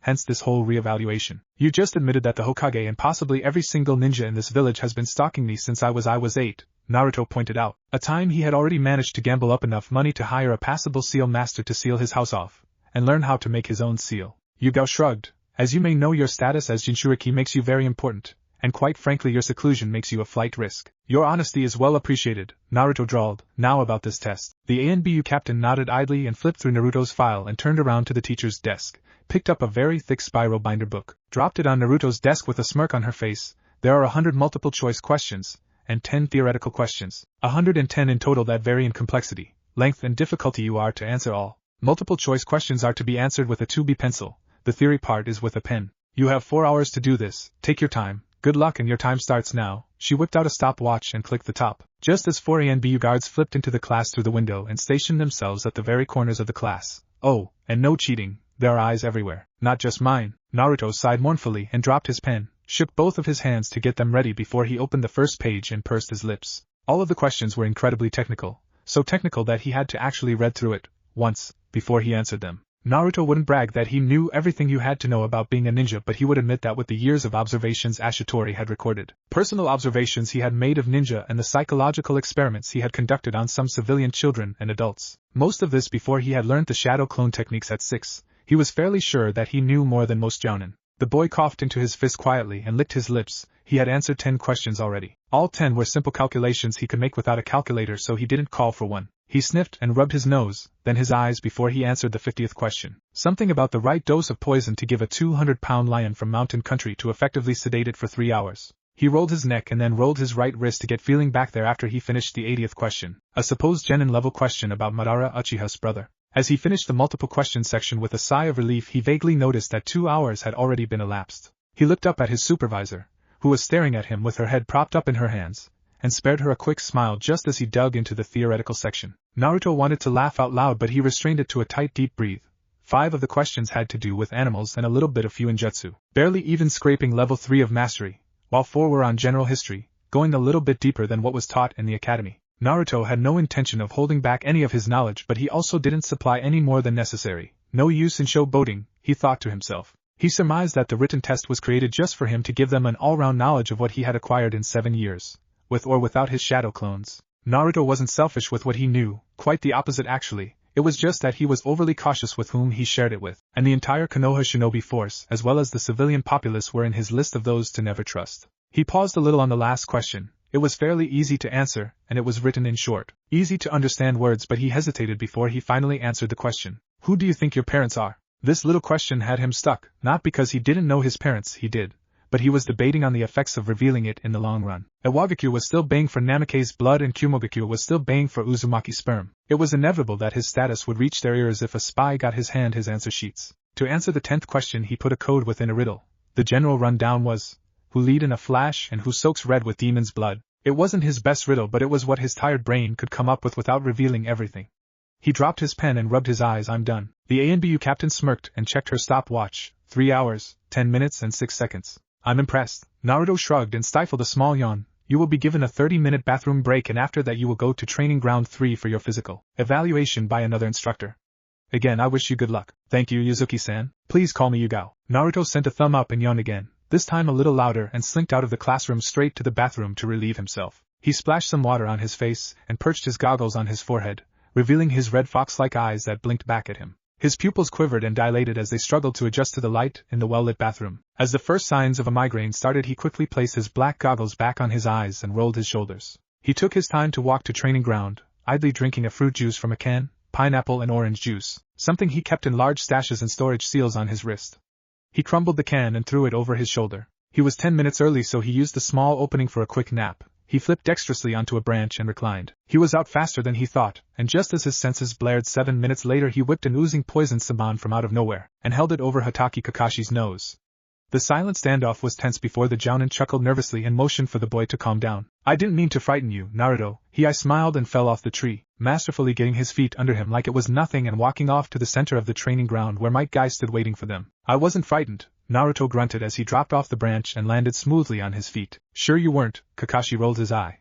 Do you want to explain to him what's going to happen, Guy, or should I? As Guy was about to open his mouth to holler out something most likely concerning youth, the copy ninja spoke up first. You know what? Don't worry about it, I'll tell him. Guy laughed loudly and again was about to say something else, but Kakashi jumped in just in time. We are going to give you 3 tests. 1 on genjutsu, taijutsu and all at the same time, including ninjutsu. You ready? Sure, Naruto asked as his goggles glinted red. Genjutsu don't work on me. He slapped away the masked man's hand when he went to reach for his goggles. Don't touch. Naruto. You really are a youthful youth. Don't mind him. Now for your taijutsu test, Guy, if you don't mind. This must be my cue. Naruto's eyes widened and he hastily used his palms to push down on Might Guy's knee when the spandex-wearing man blazed to him. He grunted and ducked under a roundhouse kick, rolled back from the subsequent axe kick and had to use his silver saban launchers to hold off a wicked kick sent to him by the green beast. He was harshly pushed back by the blow until his back almost met a tree at the very edge of the training ground. A wide, excited grin came to his lips as his wide eyes stayed on Guy. That was amazing, he muttered, and Kyuubi rolled his eyes. This was the Uzumaki battle lust beginning to show itself, just like with Kushina. He just hoped that Naruto didn't break both of his arms and tear the muscles in both of his calves like when Kushina's battle lust first reared out its head. The Uzumaki battle lust was a trait in all Uzumaki clan members, whether they were less than a quarter Uzumaki. It could be well controlled or even restrained, but the rush gotten in a good, hard fight could not really be replaced, unless Naruto just had be a small fraction of the Uzumaki populace that were also nymphomaniacs. The great beast shook his head on this though. He knew Naruto, and he wasn't even remotely attracted to the female body yet anyway, even if he had studied the female anatomy in perfect detail. The two jounin quirked their eyebrows at Naruto's almost even maniacal expression, and so they didn't expect Naruto to crouch on the ground in a wide, tiger-like stance. He lunged forward and skittered to Guy on his feet. The strong style user leaned away from a strike to his head and mentally nodded in respect to the perfectly hidden clawed strike to his stomach. Naruto spun on his feet and swung his leg at the taller man. Guy used his forearm to hold off the attack and went to strike. The blow connected, but Naruto had already leaned back, so the blow only lightly pushed his chest. They held that position for half a second before Guy opened his palm for a palm strike. Naruto bent under the blow and threw his right fist at the man's unprotected stomach. Silence reigned as the blow connected. Naruto didn't remain still to revel in his victory though. He was forced to dodge a knee to his chin with his palms again. He did this numerous times while at the same time he kept on sliding back. Each knee kept getting stronger until Naruto abruptly stopped and smoothly flowed around Guy. The taijutsu master expertly anticipated this, and he sent a devastating donkey kick to Naruto's chin. The boy grit his teeth as the blow met, and his neck snapped upwards. Blood sprayed from his mouth. He fell backwards like a tree and remained still. Guy winced. I might have overdone it, At Kakashi, he walked forward and put his pointer and middle fingers on Naruto's neck to check for a pulse. He began to panic when he didn't find one, so he put his ear over the boy's mouth to see if he could feel the boy's breath. Kakashi too furrowed his eyebrows in worry and began to approach until Naruto's eyes snapped open and he wrapped his legs around Guy's neck. The big Jounin reared back in shock and began to run in circles as Naruto began smashing his now chakra-enhanced elbow down on the man's head. Guy ran headfirst into a tree, but Naruto had scampered out of the way, so the older man face planted into the tree. The elbows never stopped raining and blood began pouring from the man's head. His steps began to get uncertain. He swayed from one side to the other all the while Naruto relentlessly continued his assault, even adding in a few axe blows. Guy wobbled on his knees and his face turned purple when Naruto wrapped his elbow around the man's neck in a sturdy sleeper hold. His legs then summarily locked around his midsection, ever ready to unlock and move out of the way if Guy tried to slam him into a tree. The boy knew, despite his hazy battle lust, that he couldn't dream of matching up to Guy in a straight-up taijutsu fight, even if the man was going easy on him. Quite frankly, it was suicidal to think that. His best bet was to play possum, adding to the effect by stopping his own heart for just a few seconds so that Guy would get even closer. He shook his arm, still around Guy's neck, and Guy responded by clawing at the boy's forearms desperately, fighting for each breath that just wasn't coming in anymore. Guy instinctively knew that he wouldn't be able to open any gates for two reasons. The first was that the Hokage had specifically told him to go at high Chunin strength, and then even if he was to try entering the gates he wouldn't be able to. Naruto had somehow found out that if his mind was not focused on one thing he wouldn't be able to open even one gate. The strikes to his head had made him a scatterbrain, and the chokehold wasn't helping either. The man drunkenly wobbled around again. He fell on a knee and Naruto violently shook his neck with his blood-painted teeth grit in what could be described as ruthlessness. The shake pushed out more air out of Guy's lungs and his vision began to dim. There was a terrible burning sensation in his chest. He suddenly became incredibly thirsty, and a full minute of struggling for breath he fell on his other knee. Using his weak arms to prop himself up and with another constrictor-like shake of his arm the man fell face first into the ground. Naruto kept the hold on for about 20 more seconds before he cautiously released his grip from the unconscious man's neck. There trail of blood leaving his mouth, probably because of the Jounin strength donkey kick he had received. That blow would have done him through if he had not followed the motion and exponentially reduced the force of the blow. It was all about the right timing. Naruto panted a little as he straightened up, idly dusting his stealth ninja uniform and spitting out some blood in a random direction. His eyes trailed to a very impressed Kakashi, who had been watching the taijutsu spar with interest. Nice trick, the copy ninja said. Not everyone can stop their heart, get a jump on Guy and knock him out. Naruto shook his right elbow, the same one he wrapped around Guy's neck, and muffled a sigh of relief when blood returned to its original flow there. It's an acquired talent, so you say. I never said you couldn't use weapons or even jutsu. You said the test in an order and started with genjutsu. Gai-sen was the one that came at me, a taijutsu master, instead of you, an all-round master. Hence, taijutsu test. Both of them were now circling each other, gauging one another with critical eyes. Kakashi now knew that he couldn't take Naruto lightly. He really didn't want it getting out that he had succumbed to a sleeper hold. Asuma would never let him hear the end of it. Known to both shinobi, there were shinobi filling up around the training ground to watch what they hoped was an old-school beating. A few Chunin had even pulled Guy away and were trying to revive him. That's very perceptive. Now's the last test, no restrictions, but don't worry kid, I'll go easy on you. He smiled jovially before he blurted at Naruto. That would be your mistake, Kakashi-san. Naruto rolled aside from a downward punch that almost even shattered the ground and jumped over a swing from a kunai that had slid into the copy ninja hand. The airborne boy snapped his right leg forward and Kakashi leaned away. The sandaled foot wafted in front of his face, and even clipped a few silver hairs away from his forehead. The boy landed on one foot with his hands planted on the ground and flipped his body over. Kakashi crossed his arm to hold off the awkward-looking stomp, throwing his arms out and pushing Naruto away. The boy flipped back to both of his feet and held up a fist full of saban. With a sharp gesture they were thrown at his older opponent. He powered through a few hand seals, multiple shadow saban technique. The Jounin was forced to dive away from the barrage and run away from the dozens more that tried to pepper him with holes. He caught Naruto going through more hand seals, shadow saban rain technique. He threw his hands to the sky, 10 saban flying high into the sky afterwards. Kakashi felt a foreboding feeling begin to churn in his gut, and he was proven correct when a fluffy blue cloud started spitting out poison needle after poison needle. The man yanked out 2 kunai and spun them in their rings to deflect each saban expertly. He grunted in discomfort when he felt something stab clean through his side and out the other side, just before he exploded into smoke. Shadow clone, Naruto thought, and his senses blared madly in his mind. He cancelled his former jutsu, and jumped up just in time to prevent Kakashi from grabbing his feet. The copy ninja looked on as Naruto fired a saban out of saban launchers. The man crumbled to clumps of earth when they met. Naruto lightly landed on his feet. Kakashi was hiding again. He carefully looked around, making sure to spread out his senses. He then lifted his right leg when a dog tried to bite into his calf. He didn't even need to look before he fired a saban to knock out the dog. His senses were telling him that Kakashi was sitting on a tree branch, and he was proven right after he threw a barrage of shuriken there. The copy ninja dropped from the tree and rolled to Naruto, his own kunai held in a reverse grip. Both of them clashed, kunai on Saban. When they met in the middle, the older, stronger man pushed Naruto back and threw his weapon at the boy. The boy deflected the knife with his long needle but grunted when a fist was planted into his chest. The blow pushed him back, but the copy ninja continued his onslaught. The drilling blows got faster and faster until Naruto's back met a tree. Kakashi pulled his hand back and let a devastating punch smash into Naruto's unprotected cheek. Blood exploded out of the boy's mouth and his head lolled to the side. Kakashi stepped back to admire what he had done, fully expecting Naruto to at least fall on his knees, but he was sorely disappointed. The boy was swaying on his feet, his hair shadowing his face ominously and his chest heaving in deep breaths. The audience waited with bated breaths for Naruto to pass out, but the boy chuckled lowly, blood and spit leaking from the sides of his mouth. "I've felt worse from my clone's dog-san." He spit defiantly at Kakashi, and a well-timed snap kick met his other cheek. He exploded into chakra smoke on contact. He switched when I kicked him. Why didn't he switch when I was punching him? His eye looked around lazily until his pointer and middle finger snapped up and caught a blow dart just before it met his nose. Blow darts? Really? He snorted, and just then the dart exploded into purple smoke. The masked ninja inhaled everything. The effect was immediate. The man's body locked up, making him stand and fall straight like a tree, and blood exploded out of his nose, his tightly clenched teeth and his ears. Naruto limped out of the forest, supporting his right ribs and rubbing his bruised cheek. He glared at Kakashi venomously, relishing in the blood that kept spurting out of his nose. He knelt down beside the wide-eyed man and whispered, "Venom gotten from a devil's spinster spider is basically useless. You can use it to bath and nothing would happen to you," making most think that what is there isn't venom at all.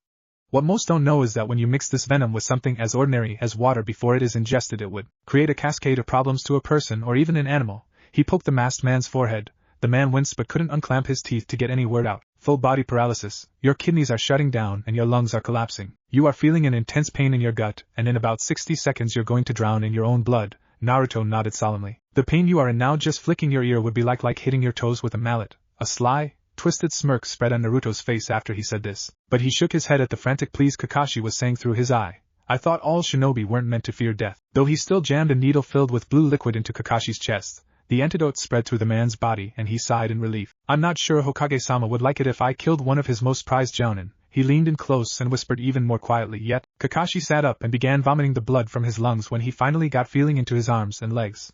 He was gulping in air desperately. Naruto watched all of this with an amused smile on his face. "I take it I passed this test?" "Kami, damn it, kid," Kakashi said after he spat out some blood. "What was that all about? You said I shouldn't hold back." "I didn't." Naruto got up once he felt his ribs were stable enough, already making plans to fix himself up in his lab. "Report to Hokage-sama's office at noon tomorrow for your results." Naruto carefully sat down in front of the village leader inside the Kage's office. He pulled down his hoodie and reclined in his chair. Under his red hoodie he was wearing his pure black stealth ninja uniform. Hiruzen Sarutobi scowled lightly and rubbed his face with his palm. "Before I tell you your results, I want to tell you the process we used to mark it. To show that we didn't change any scores or tamper with your results. The entire village may not like Konoha." Sarutobi wasn't above including himself, but the fact still remained that Naruto was treated as close to any other person in the village, Jinchuriki status or not. This meant that his academy results were not changed. He wasn't chased out of the class for any outlandish reason, and he was given the same treatment as any other student. Naruto nodded and got a little more comfortable in his seat. "Your test was marked by 10 top grading A and BU operatives, then by Yuzuki Yugao and finally by me. Your physical test was graded by Guy, Kakashi, Yugao, Shikaka Nara and also me." "Okay, so how did I do?" Naruto said as he again relaxed in his offered seat. Here Sarutobi had to light a pipe and smoke it for a minute, to calm him down. He then reached to the lone file on his desk and flipped it open to the first page. "In your multiple choice questions you got 98 correct, and that was only because you changed your mind twice. Hi, ninja must always be decisive. There are no second chances in the field." Hiruzen nodded in agreement. "Right. Your theory part was it was amazing. An average jounin wouldn't know who the progenitor of ninjutsu, not Nishu, is, not to talk of even explaining how the human chakra network works. I read a lot of things. No matter, you got top marks there too.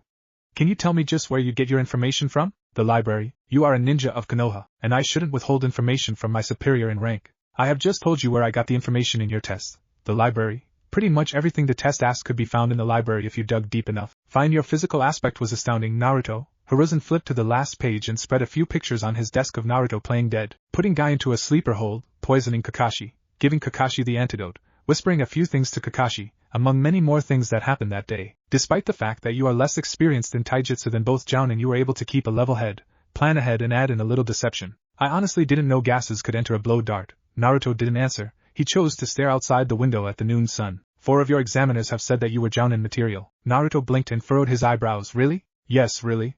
You seem surprised. I am. I would have at least thought they'd recommend me to be a chunin. You were able to outsmart 2 of my best jounin, even though they were holding a lot back and the written test you took was the standard jounin exam. We just added 50 more questions. I have also thought of awarding you jounin as well. Really? Naruto asked in bewilderment. From genin to jounin, that's a big jump. People will start asking questions. That is why I have come up with an idea. Another few tests. Naruto stifled a groan and closed his eyes. More tests. Hiruzen glared at the boy. Allow me to finish. I personally think you're ready for the promotion, but others may think otherwise. So I will give a rank I call Trail Jounin until your next tests are completed. Trail Jounin? Yes, a Jounin, but under the rank of Tokubetsu Jounin, but higher than Chunin Commander, so that meant, technically speaking, that Naruto was already a Jounin, Trail Jounin, until he was done with the tests. I'm not completely sure what you're saying. I can handle a team and leadership is a core trait in a Jounin, right? No, it isn't. Making critical, wise decisions under pressure is a core trait in a Jounin. Okay, now why am I not given Tokubetsu Jounin? Because you are going to perform 3 highly ranked missions to prove your worth. If you pass those, I will award you with Tokubetsu Jounin. After that, if you impress me enough and build up your mission quota, then I'll consider promoting you to full Jounin. You would not believe the headache your flash promotion is giving me. The Hokage had the option of not promoting Naruto at all, but the fact still remained that he would unbalance any team he would be placed in. If he was still on Kurenai's team, he would beat her easily because Genjutsu didn't affect him with his goggles on. He had shown the ability of outsmarting Kakashi and Guy. What says he wouldn't do it again? Making him a Chunin would also be problematic. Every Chunin was placed in a team and all had shown that they could work with each other. It could not get any more obvious that Naruto was a lone wolf when it would have to come to missions. The boy had shown maturity far higher than one his age was supposed to have. This was a good thing but a bad thing because it would make him impatient and short-tempered if his teammates, Genin or Chunin, didn't reach his level. Add in the fact that Naruto showed virtually nothing based on his skills he couldn't have guessed on his own. Each mission is a solo mission. Naruto sighed in relief and rubbed under his eyes.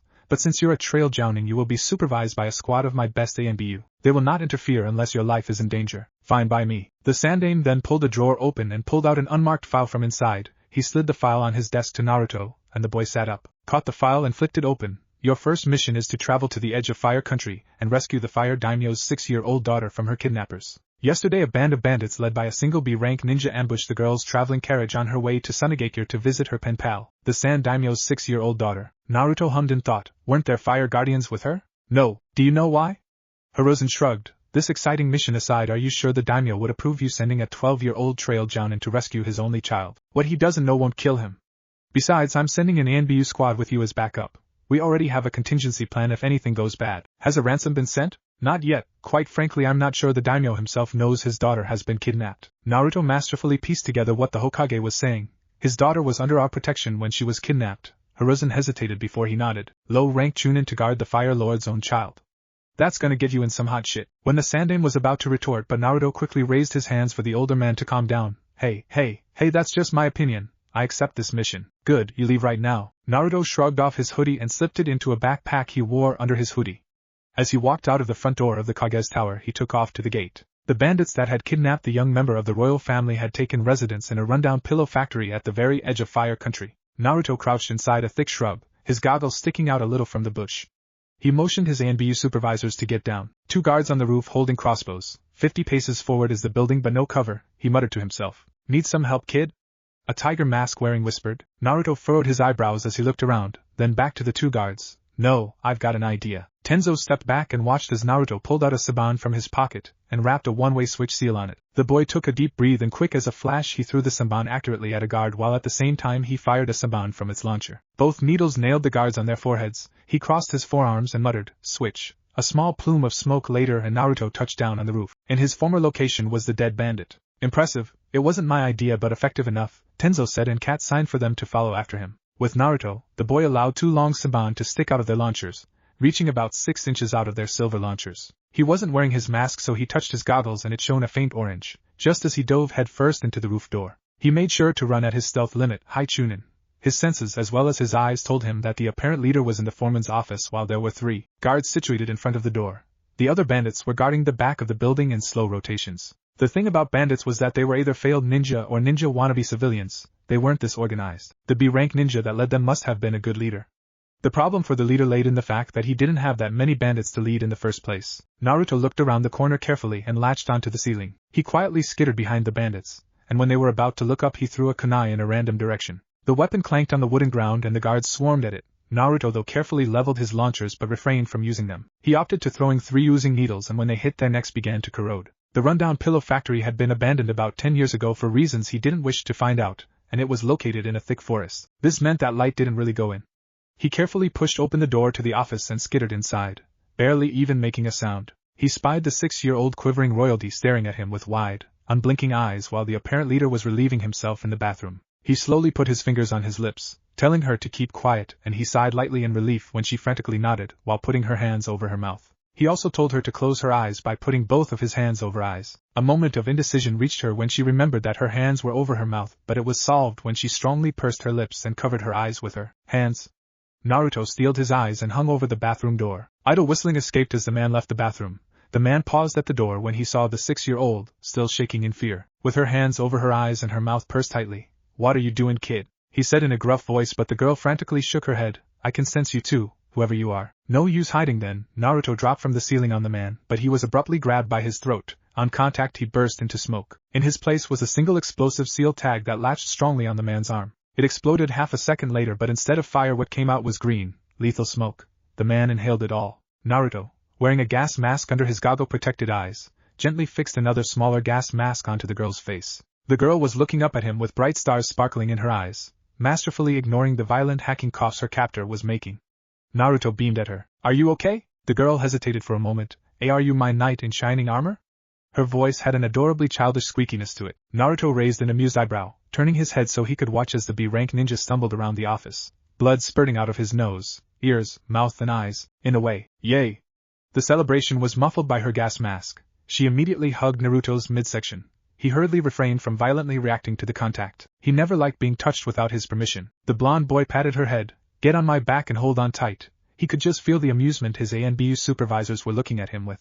The girl buried her head into his neck, again not looking at the bloody sight of her captor. The man he had poisoned was now slumping off a wall.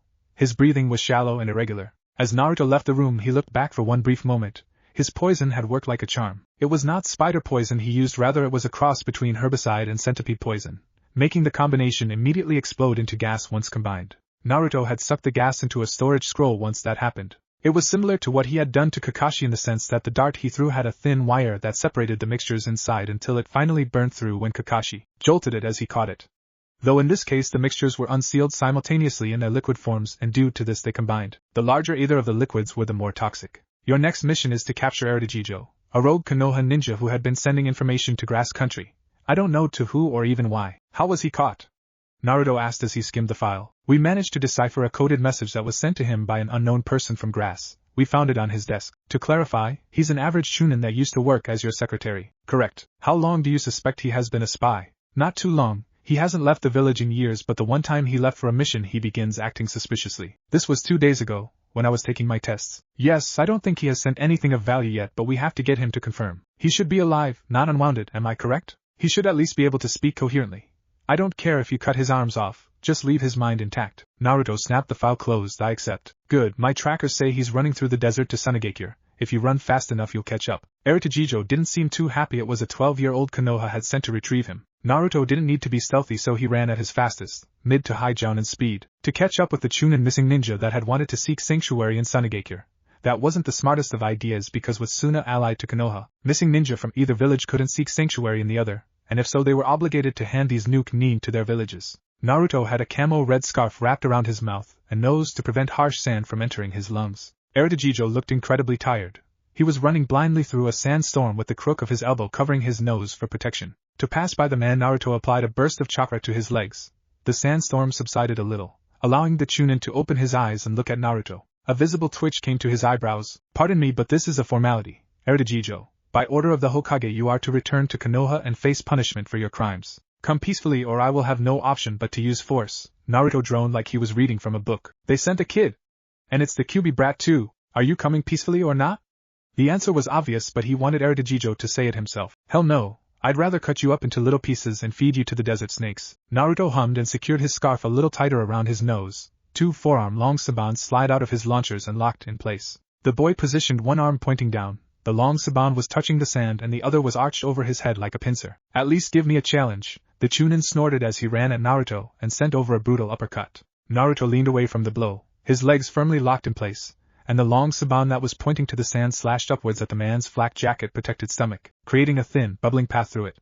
The Chunin missing ninja pushed away from the brutal blow, but this allowed Naruto to bring down the overhead pincer on his opponent, carving a bubbling line through his Chunin flak jacket diagonally, and passing through his first stomach slash. Orochimaru hissed in pain and swung his leg in a roundhouse kick, but Naruto used both of his long saban to block the blow, grabbing the offending leg and twisting it harshly. The result was the leg snapping with a spine-tingling crack. He refused to let go of the leg, bringing the older man down face first into the ground and poking his long saban into his opponent's neck. Orochimaru struggled on the ground for a minute before he abruptly fell asleep. That was much easier than I thought, Naruto murmured and hefted the unconscious ninja onto his shoulder, beginning his return run back to Konoha. He underestimated you, Naruto, Yugao said as his ANBU supervisors joined him, possibly out of nowhere. It was his mistake, Mantis said from Naruto's right. It's every ninja's mistake to underestimate his opponent. Hi, but you did a great job. You didn't even move your feet, Tiger said. What did you call that style again? Four-legged spider style, Naruto puffed out. Why only 4 legs? Spiders have 8, Yugao asked. It's a work in progress. The shadow-legged spider style was an invention of Naruto he had gotten when he had observed a swamp rat spider hunter rat he had let into his enclosure-like container. His style made use of obvious attacks and defenses but well-hidden counter-attacks. It made primary use of extra-long saban coming from his launchers, but when he had to face off against Mizuki he used his pointer and middle finger to replace them. So far though his most powerful form was the 4-legged shadow spider, standing with his feet shoulder-length apart and bending down at the ready, his right arm hooking over his head and pointing to his opponent like a pincer while his left pointed down to the ground, serving as his defense counter-strike arm, or leg. The style emphasizes staying on the ground unless it couldn't be helped, and raw, deceptive power with a vast knowledge of poisons. Plans on how to manifest more legs for his taijutsu style were already underway. He just needed a few more confirmation tests. How did I do? Stellar performance. Cat reported that you didn't waste any movement, or do any flashy jutsu, Hiruzen admitted as he organized his desk, ready to call it a night. Naruto had made a new record for himself by completing 2 A-rank missions in 2 days. The boy had stopped by his office just after he dropped Orochimaru with the TI department. No jutsu was needed in the mission. That fact notwithstanding, you should be proud of what you have done.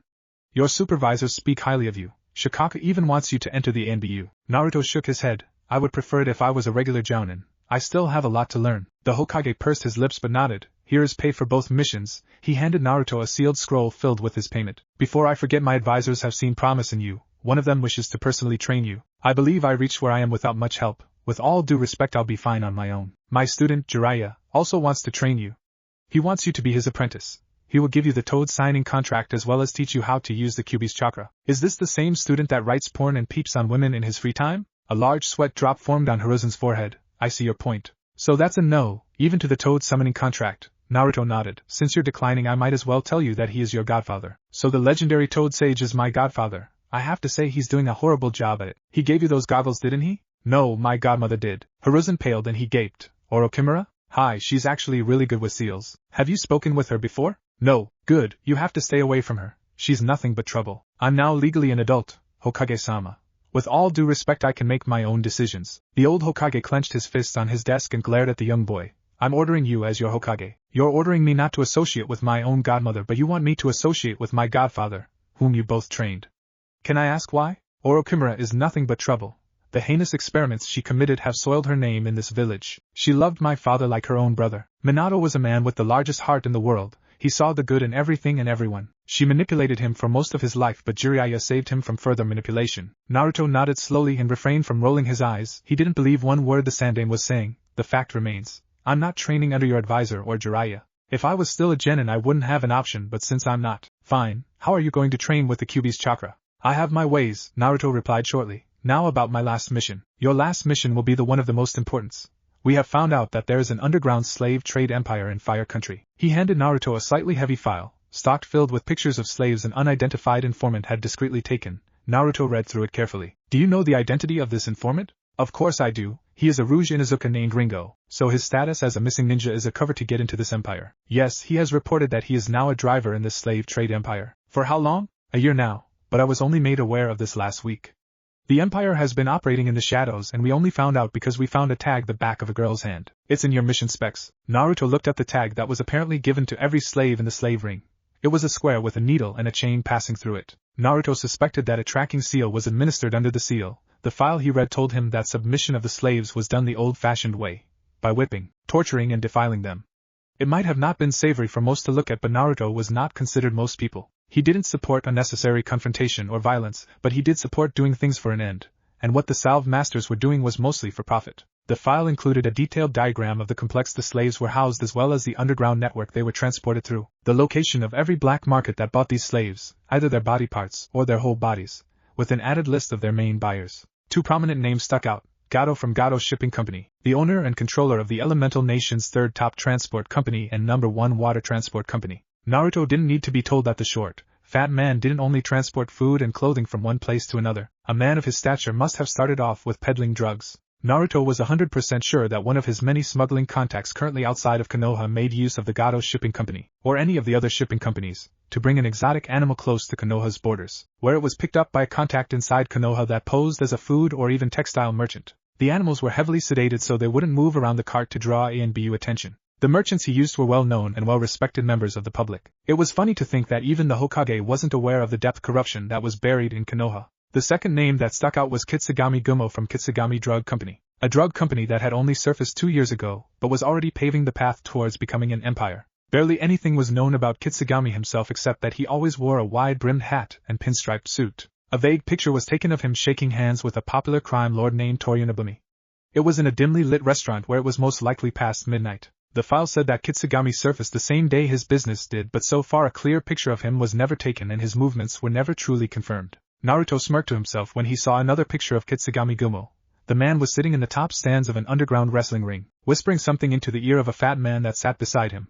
The man was in the middle of laughing wholeheartedly at what Kitsugami had said. The next picture was of all the rich delegations watching the wrestling, laughing at the joke Kitsugami had said. The information on Kitsugami was so thin. They were in the dark on how rich he was, how he got his drugs, who was under his employ, and so many other things. Quite frankly, the fact that his name was even on the list was subject to question. The last confirmed picture was when Kitsugami was entering a butcher's shop. This was the vaguest of all the pictures, seeing as it was very grainy and brown-scaled. The picture had the man looking at the cameraman from the corner of his eyes. His coal-black pupils only glinted slightly, knowingly. Naruto would have to be sure he was more careful next time. So you want me to tear it down? Can I ask why I'm not given a team? You have admitted with your own mouth that you cannot lead, so you are going to have to make do with your clones if you want. But my supervisors will still be coming with me? Naruto said with a faint mocking undertone in his voice. Yes, merely to look over it all. I've got a good grasp of this mission, but I have to ask, what is my specific objective in this mission? I want the leader of this slavery ring contained and every other underling there dead if it can't be helped. The victim's safety should be your top priority, so I somehow have to gain entrance into this place, bring it down and escape with the leader, and about he skimmed his file with his lips pursed. 463 slaves and 4 heavily pregnant teenagers. A structure protected by many highly ranked missing shinobi. Am I missing anything? No, that's pretty much it, Sarutobi said with a sharp smirk. So basically you're sending me on a suicide mission, Naruto said as he leaned back in his chair with his right leg crossed on his left knee. He was still idly reading the mission folder, without any backup and with conditions that might very well kill me under the effort. Pretty much, yes. Do you accept? Naruto hesitated. Ways he could break into the slavery ring running through his mind, and those ones came easily, but how to break out with all those lives he was apparently responsible for? It wouldn't be easy, not by a long shot, but nothing ever stopped him. Nothing. I accept. The boy knew what the Hokage was getting at. So far he hadn't shown all that much skill-wise, so this almost impossible mission would force more of his secrets out into the light, and when it got too much for him his supervisors would tactfully step in and take over the mission. You sneaky old fart. He matched the old Hokage smirk with his own and stood up. Is there a time limit? Oh no, take your time, Sarutobi waved. Just get the job done. Lives are on the line. You are gambling the lives of people just so you can know what I know, so you can know what I can do, Naruto stated with a twisted smirk. He began walking out of the office. I hate secrets, especially when it comes to you, child. Naruto paused and said over his shoulder, You might not like what I know, old man, and I will succeed in this mission. Just wait and see. He marched out of the office. Oh, we'll see, the Sandai muttered. The budding child scientist sped out of the gates at high speed, his supervisors unfailingly falling behind him,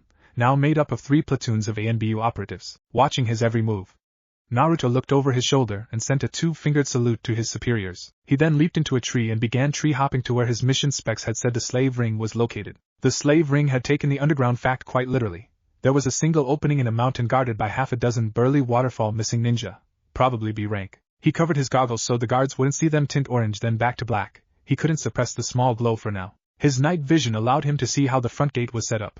It was humbly built out of solid stone and wood, with decorative iron support pillars at sides. There were 2 main gates, one that allowed people in and one that allowed people, and by people he meant the slavers that carted new slaves that were fully restrained and contained in large vehicles that, after zooming in on one, were powered by a few unhealthy-looking male slaves turning a pedal-like rotor so the apparent driver could give the vehicle a direction. His vision only allowed him to see different shades of green, so he couldn't note the colors, but what he was able to see was enough for him. Sadly though, since there was no other light on in the twin gates, all the guards were wearing night vision goggles too. He pursed his lips tightly and counted the guards manning the two main gates. 14 guards, 7 in each, and most were probably sensors. This was proved when one of the shinobi manning the gate placed his hand on a vehicle and waved for it to continue inside. It was a good thing that touch sensors or even full sensors were relatively rare in the elemental nations, and that those that were patient enough to train to get this ability were even rarer. So far there were 4 touch sensors, 3 in the in-gate and 1 in the other, and none of them had touched the ground. Probably not for long though. The map in his mission spec said that past the gates was an opening in a mountain where the vehicle would travel downwards to an underground network where the slaves can be distributed to black markets. The security inside was top quality, but there was no fuinjutsu he should have to worry about. As another large vehicle rumbled towards the gate, he got an idea on how he would be able to get in. Naruto-san? He heard a soft whisper behind him, but he didn't turn to acknowledge the person. He just turned his head a little to the side and hummed, "Yes?" His plan wasn't dependent on the time, but he would rather get the mission over with. He could basically feel the pity the platoons of ANBU had for him as they hid in the shadows, ready for any action. It was Yugao, the cat mask-wearing captain, that had whispered for his attention, making Naruto realize that he had been observing the gate for 30 minutes. The ANBU captain slipped to his side stealthily and looked at him through her mask coolly. "Your mother, Kushina Uzumaki, was my sensei, my senpai, and my captain." Naruto still hadn't turned to look at her. There was a slight downward twitch in the side of his lips. "What are you trying to tell me, Yugao-san?" "I'm saying that I'm rooting for you." Much appreciated. Naruto didn't need luck, he needed everything in his repertoire. He was merely humoring the purple-haired woman. He also didn't need the pity the ANBU were giving him, but he shrugged them off. Most expected him to create an army of clones and bum rush the base, but he surprised them by creating only one. He handed the clone a thick roll of paper and said, "You know the plan?" "Hi, boss," the clone whispered and ran headfirst towards the gates. The alarm sirens blared as the guards caught sight of the clone. There was a major security flaw that the Konoha missing ninja had unknowingly written in the mission specs. The leader of the slave ring believed that all the security he ever needed was meant for the only gates to the base. So if there was ever to be an attempt to break in, more than 97% of the shinobi were to focus on containing the breach, leaving the leader to be guarded by his top guard, a female 16-year-old samurai simply called Aoki-chan. A bit of overkill, but it was Naruto's gap, and he took this gap like a pro. The gates and the entrance to the slave ring was sealed shut with steel gates as thick as Naruto's arms. Naruto's clone made sure to change the direction he was running at to the forest to his far right, where he guessed the waterfall was located. The shinobi and Kanuchi under this mysterious leader poured after him relentlessly, armed with every possible weapon imaginable. It was like watching a man trying to outrun a tsunami, except this man was using his flexibility to dodge any attempt to grab him until he and his chasers were far into the forest. This was what happened if you leave security in the hands of a cocky, overconfident, and proud civilian. The clone quickly stopped when he reached a small cliff and jumped over the edge. The shinobi followed after him. He stopped his run to the waterfall when he saw shinobi standing there. He looked back and more shinobi behind him. The ninja began to surround him and slowly move in, the weapons at the ready to either subdue him or cut him to pieces. They readied their weapons though when the clone unsealed 2 small pills, one green the other one brown. He tossed both into his mouth and bit down strongly. Toxic green chakra strings exploded out of his pores, and any attempt at cutting them failed since they were sticky to the touch. The strings wrapped around the ninja and drew them to the clone, who brought out the roll of paper he had initially unsealed the pills from. As the ninja were about 2 feet from him, he channeled chakra into the roll. A giant plume of green smoke covered all. Visible, thick veins began etching on the now free shinobi, seeing as the clone had unsummoned itself, and white foam dribbled out of their mouth. They held their throats and hacked, then a switch went off in their heads, like an almighty switch that only Kami had the authority to touch, and they snapped upright as one, and blood burst from their ears and noses like geysers. They died not more than a second later. The ANBU shinobi that watched over this happening couldn't help but be a little impressed at what Naruto's clone had done without question or hesitation. The plan was to take the shinobi force in the slave ring as far away as possible from their base, and kill them all at once with the poison mixture that had been locked into an explosive tag seal matrix, which was now referred to as explosive poison. It didn't leave any survivors since he had used more than a dozen rolls of the explosive poison. The original Naruto took this massive gap to blur to the gate. He wasted no time to whip out a purple liquid oozing saban and cut it through the metal grates blocking the entrance to the slave ring. Even though it required him use 5 saban, he succeeded in hacking through. Behind the grated metal wall was a wide tunnel where the vehicles lugged people to and from the very center. This was the time he created dozens of clones to his side. "Find the people and guide them here. I'll handle the leader." "Hi, boss," the clone said as one, even throwing in sharp salutes before they disappeared to the central location of the slave ring. Long saban sharply came out of Naruto's launchers and clicked in place. The boy ran with high jounin speed through the darkness, and when he sensed light he deactivated his night vision, choosing to switch to seeing chakra networks. The main slavery ring was a place where hundreds of cages were stored, filled with people that huddled together for warmth. Naruto spied his clones coaxing them out of their cages and following after a few other clones that were marching to the exit. The original Naruto ran above the cages on a thick electrical wire that supplied electricity to the leader's office, the passageway the large vehicles used to transport slaves, and the gates. Naruto stopped on the floor the leader's office was. The door opened and out stepped a woman in a red and white schoolgirl-style miniskirt that had a penguin tail that reached the back of her knees, showing off sleek legs that were tucked into white knee-high socks and equally white trainers. She also had on a white schoolgirl's button-up shirt that was tied at her midriff, exposing her chiseled and well-tanned abdomen. The woman had short shoulder-length black hair and a lollipop in her mouth. In her right hand she held a black sheath with a peculiar-looking katana inside. The handle was red and white with wind designs over it. Aoki-chan used her free hand to tuck a strand of hair behind her ear and eyed Naruto. Her amusement was almost palpable. "You lost, little boy," she cooed and puckered her ruby-red lips which still happily sucked on her lollipop. Naruto didn't answer her. He got into his four-legged spider position and lowered his center of gravity a little. "What's wrong? Cat got your tongue?" "Don't worry, the same reaction happens with the help. This can go in either way. You allow me to get your leader and take him back to my village, or I go through you and do it anyway." The teen gave a short laugh. "Bigger men and women have tried, none have succeeded." "You haven't fought me before," Naruto replied. "You're too cute, makes me want to pinch your cute little cheeks." She cooed again to get a rise out of the boy, but the boy merely blinked. "Just standing here I have come up with the 7 ways to defeat you. I like your confidence, kid, but it won't help you." She flipped her black sheath off her sword to reveal the glinting silver blade. "If you knew me, Aoki-san, you know that I don't like failing, so I don't fail." It was Naruto that charged first.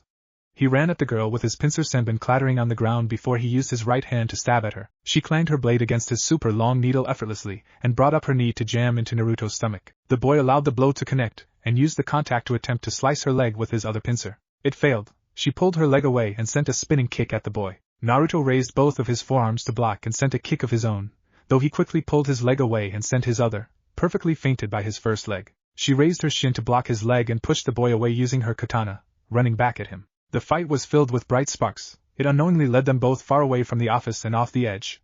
They fell onto a cage and continued their kenjutsu fight. Naruto was barely even able to defend her precise, and sometimes even lax attacks, so he chose not to fight her in her comfort zone anymore. He jumped back twice on the massive cage, and when he landed he flipped through a few hand seals. Water release. Twisted serpents. He spat out a long, deep blue column of water at the woman. The jutsu spun within itself to form multiple snakes with drill-like mouths. The snakes dropped from Naruto's mouth and slithered to her. The teenage girl slashed a section off the iron cage and hurled it at Naruto. The boy shot 2 senbon at the large projectile, and the ninja wire with spider chemical properties stuck to it solidly. The boy spun around and hurled it back at her. The woman slashed the returned iron projectile apart and leaped over the snakes, dashing to Naruto. The boy ran at her and made a crucial decision as he did so. Aoki's katana cut clean through his stomach and exited his back. Blood dribbled out of his nose slowly, and he began to slowly slump against her. She ruffled his hair, still effortlessly holding him up in the air, and said, "You won't get a next time to get better, kid." The teenage girl might have been young for her age, but she was already a respected samurai in her own right. This respect though was wiped off by her fellow samurai in Iron Country when she had gone rogue, after killing the Iron Country leader's brother in a duel to the death. Naruto was high chunin at best when he used his pincers to fight. "Don't need one," Naruto said lowly, in a hushed voice. A twisted smile slowly spread on his face, still lowered and blocked by his hair. "Whatcha say?" the 16-year-old girl said and leaned in a little. "I said," Naruto began, his smile now a full-blown grin. There was a low rumble in his chest, poisonous smog. His head snapped up and he breathed out a plume of smoke over her and him. The girl pulled away abruptly, unsheathing her katana from inside Naruto, and unconsciously took in a gulp of toxic air into her system. "You little," she began as her lungs began shutting down, and her heartbeat began to slow down. Her katana clattered on the ground. "You tricked me." The plume of gas was still shrouding them. "I've been known to do that, yes," Naruto said as he swallowed a pill that reduced the pain her legendary sword had put him in. "And I also told you I don't fail." The teen was now trying, and failing, to muster up the energy to move forward, but her whole body remained unresponsive. She then fell forward. "I specially made this poison mix when I want to take home a prisoner back home alive." She was flat on her face and fading fast until Naruto pricked her cheek with his foot. A small saban stuck out of the toe briefly before it slid back in. "You should be happy you have gotten my interest. Quite frankly, no one else has done that. You will make a great bodyguard." "I will never," she said in a weak voice. Now the pain she was in was like she was being strangled. No air was getting into her lungs, but air was leaving with each desperate pant. "Your honor demands it." "My honor died the day I killed Nifune. Then we can settle on you dying on the floor like a common street thug while I walk past you and capture your leader." A smaller puff of smoke within the thick plume of smoke came, and another Naruto ran to the leader's office. "Scratch that. My clone can retrieve him while I watch you die here like a dog." The thick smoke was settling and Naruto took his time to sit on the ground with his legs crossed, watching her with rapt interest, even removing a notepad from his backpack and writing down whatever he saw her trying to do. He poked her head with his pen and she stirred up a little. Her eyes hooded and tired, she whined quietly and whispered, "I don't want to die." "Then you agree to come and work for me?" He could sense the more inquisitive Black Ops members moving towards the smoke that had obscured their vision. "I'll even pay you if that's what you want. Your skills with your blade are very impressive." "Money later, I want to live," she said breathily. He smirked at her reply. "You have your priorities straight, good." He pricked her neck again, but this time with a syringe filled with a multicolored liquid. She sighed in relief as her lungs allowed passage of air through, but the thick smoke around them prevented her from being fully healed, or even allowing her to move her body. He sealed her and her sword into a storage seal before he unsealed a few white bones and scattered them on the ground. "Take cover." He dropped a low-powered explosive tag and leaped out of the smoke. The explosion wasn't large, but it shook the foundations of the ground. The blonde scientist didn't acknowledge the other ANBU operatives that were staring at him in shock. He merely dusted off his stealth uniform and marched off to where his clones were keeping the freed slaves contained. His mission was complete. Now he had other things to worry about. A month later, Babari Myoto shakily slid the keys to his door into the lock, and with a sloppy turn of his wrist he unlocked the door. He shouldered it open, and the first smell that hit him was the gentle aroma of freshly baked cinnamon buns. His stomach rumbled hungrily, which wasn't a surprise since he had only been drinking through the night. In his drunken days he didn't even remember that it was unusual for a person to bake well past midnight, or that his family was not meant to be back from their holiday in tea country. He followed his nose and licked his lips, pushing aside the single curtain that served as the door to the dining area. The place was bathed in darkness besides the head of the table, where he saw a pair of hands idly tap the table. A ruby-red ring on the person's left pinky and a sky-blue ring on his right middle finger. The lamp on the dining table illuminated the person's hands, his chin, his purple pinstripe suit, and showed that he had a wide-brimmed black hat on his head that cast a long shadow down to his mouth. Myoto sniffed a little and squinted to get a better look at this person until the door to the kitchen was pushed open and a black-haired woman entered with a pan filled with cinnamon buns in her hand. Aoki-chan was now clad in a more modest long-sleeved flowing white kimono that was cut at her calves to show long red stockings, a crimson-red sash around her waist, and tight black shorts. Her katana was leaning on the table besides the suit-wearing man. The 16-year-old rank female samurai smiled gently at the man and placed the baked rolls in front of him. "Thank you, Aoki-chan." "My pleasure, Kitsugami-sama." The woman bowed and retrieved her katana, holding it in her iron grasp as she stood at attention behind the man that was apparently named Kitsugami, holding the handle of the lethally sharp blade in her right and ready to draw at a moment's notice. Myoto swayed on his feet drunkenly and leaned on the wall. "Who you?" he slurred. The mysterious man reached forward and took a roll, making sure to deeply inhale its luscious scent before taking a small bite of it with his white serrated teeth. "Take a seat, Myoto-san," he offered, and when the man remained defiant he made a small gesture over his shoulder to Aoki-chan. The girl marched over to the man and shoved the man into a chair. "Give him some of your wonderful rolls too, Aoki-chan." His voice had a deep maturity to it that was very intimidating, mostly to those that weren't aware of who he was. "Yes sir, thank you sir," the girl said, bowing deeply in appreciation and rushing off to the kitchen to give the man some of her baked rolls. She gently dropped a plate in front of him. "You're too kind, I'm starved," the man said as he basically inhaled the scorching hot rolls without even having the decency to blow on them. Aoki-chan though remained by his side with her hand gripping the handle of her katana. Kitsugami grunted and tapped his fingers on the table to shake some sugar particles off. He had already eaten too and he was ready to begin. "Do you remember who I am, Myoto-san?" The man grumbled as he jammed a roll into his mouth. "I don't know the mailman?" he joked. Kitsugami apparently didn't find the humor in what he said. "I'm the guy you owe 500,000 ryu to," Kitsugami said sharply as he slammed his hands on the table. This seemed to snap the man out of his semi-drunken daze. The color drained from his face, and he attempted to leap out of his seat, but Aoki-chan grabbed his shoulder with her right hand and pushed back into his seat firmly, displaying strength that clearly didn't show on her body. "I swear, Kitsugami-sama, I'll have your money in a week." "That's what you told me last week, and the week before that, and the week before that." "I swear I can get the money this time," the man blubbered. "I just need more time." "Do you think I'm a fool, Myoto-san?" the man said as he bit into a cinnamon roll. He snapped his fingers and the girl rushed back into the kitchen and brought a cup of pineapple juice back with her. "Thank you." He took a small sip and dropped the cup back on the table. Aoki-chan bowed again and returned to Myoto's side. "Can you tell me, Myoto-san, the secret behind a successful business?" The man shook under Aoki-chan's harsh glare and shook his head. "I run a multi-million ryu drug company, inching towards being a multi-billion ryu drug empire. And I have customers all over the elemental nations, from rock country to frigid country, from lightning country to tea country, from shady dealers to legal buyers. And this was after I began widespread supplying 2 years ago. Do you want to know how I got so high up there so quick?" The formerly drunken man lowered his head and nodded. "My products are all top quality. I have friends and connections in Konoha's criminal underworld. I give incentive to regular customers that buy from me, and lastly," he brought his clenched fist down on the table again, "I always close my deals. He motioned to himself and at Maoto, made a deal but you continually refused to close it. He motioned for Aoki-chan and she stuck her katana sheath into her red sash. She then unsealed a thick book from her wrist. You purchased 600 pounds of Indian hemp from boss and agreed that you would pay it all a month ago, she said in a soft, hypnotic voice. She snapped the book closed and sealed it back into her wrist, glaring daggers at Maoto when he didn't answer, rather closing his eyes and staring at his cold cinnamon rolls. Well? Why haven't I gotten my money? Kitsugami demanded. You are the only person that owes me money this month and I hate that. Here Aoki-chan bared her teeth in a feral grin. The man winced and tried to inch away from her but she shoved him back into his seat. I just ran into a rough patch recently. Do you love your family, Maoto-san? Kitsugami asked as he impatiently tapped the table. Maoto's head snapped up and he looked horrified, more than anything. I hear T-Country's mountain lodges are good this year. The millionaire man trailed off ominously. It was obvious this rich man knew where Maoto's family was having their vacation. You leave my family alone. The man snarled and stood up abruptly but he was again shoved down by Aoki-chan. The girl snorted and shook her head. Are you presuming, Kitsugami said as he stood up smoothly, walking to the man on the opposite side of the table, you can make any demands. He put both of his hands on Maoto's shoulders. To me. The man lowered his head again. I'm sorry. Ha, you're not sorry, not yet. He stabbed a needle into Maoto's shoulder and injected a thick, green liquid into the man's system. Kitsugami used both of his hands to clamp Maoto's mouth shut when it opened to scream in pain. There was no visible sign that he was in turmoil but inside him his organs were cooking in the heat. Before it subsided 2 minutes after it started. I cooked this up myself. Venom from a desert duster mixed carefully with venom from a devil's spinster and left in the cool, night air for a whole night. I call it my chill pill. He chuckled at his own small joke. Maoto was sweating buckets after the poison had briefly subsided. The needle was still jammed into his shoulder, and when he attempted to take it out he was viciously slapped across the face by Aoki-chan. He whimpered and small drops of tears fell from his eyes. I really want to kill you, Maoto-san, but I also really want my money. He pushed a little of the venom into the man and watched in twisted satisfaction as a muffled scream blasted out of Maoto's lungs.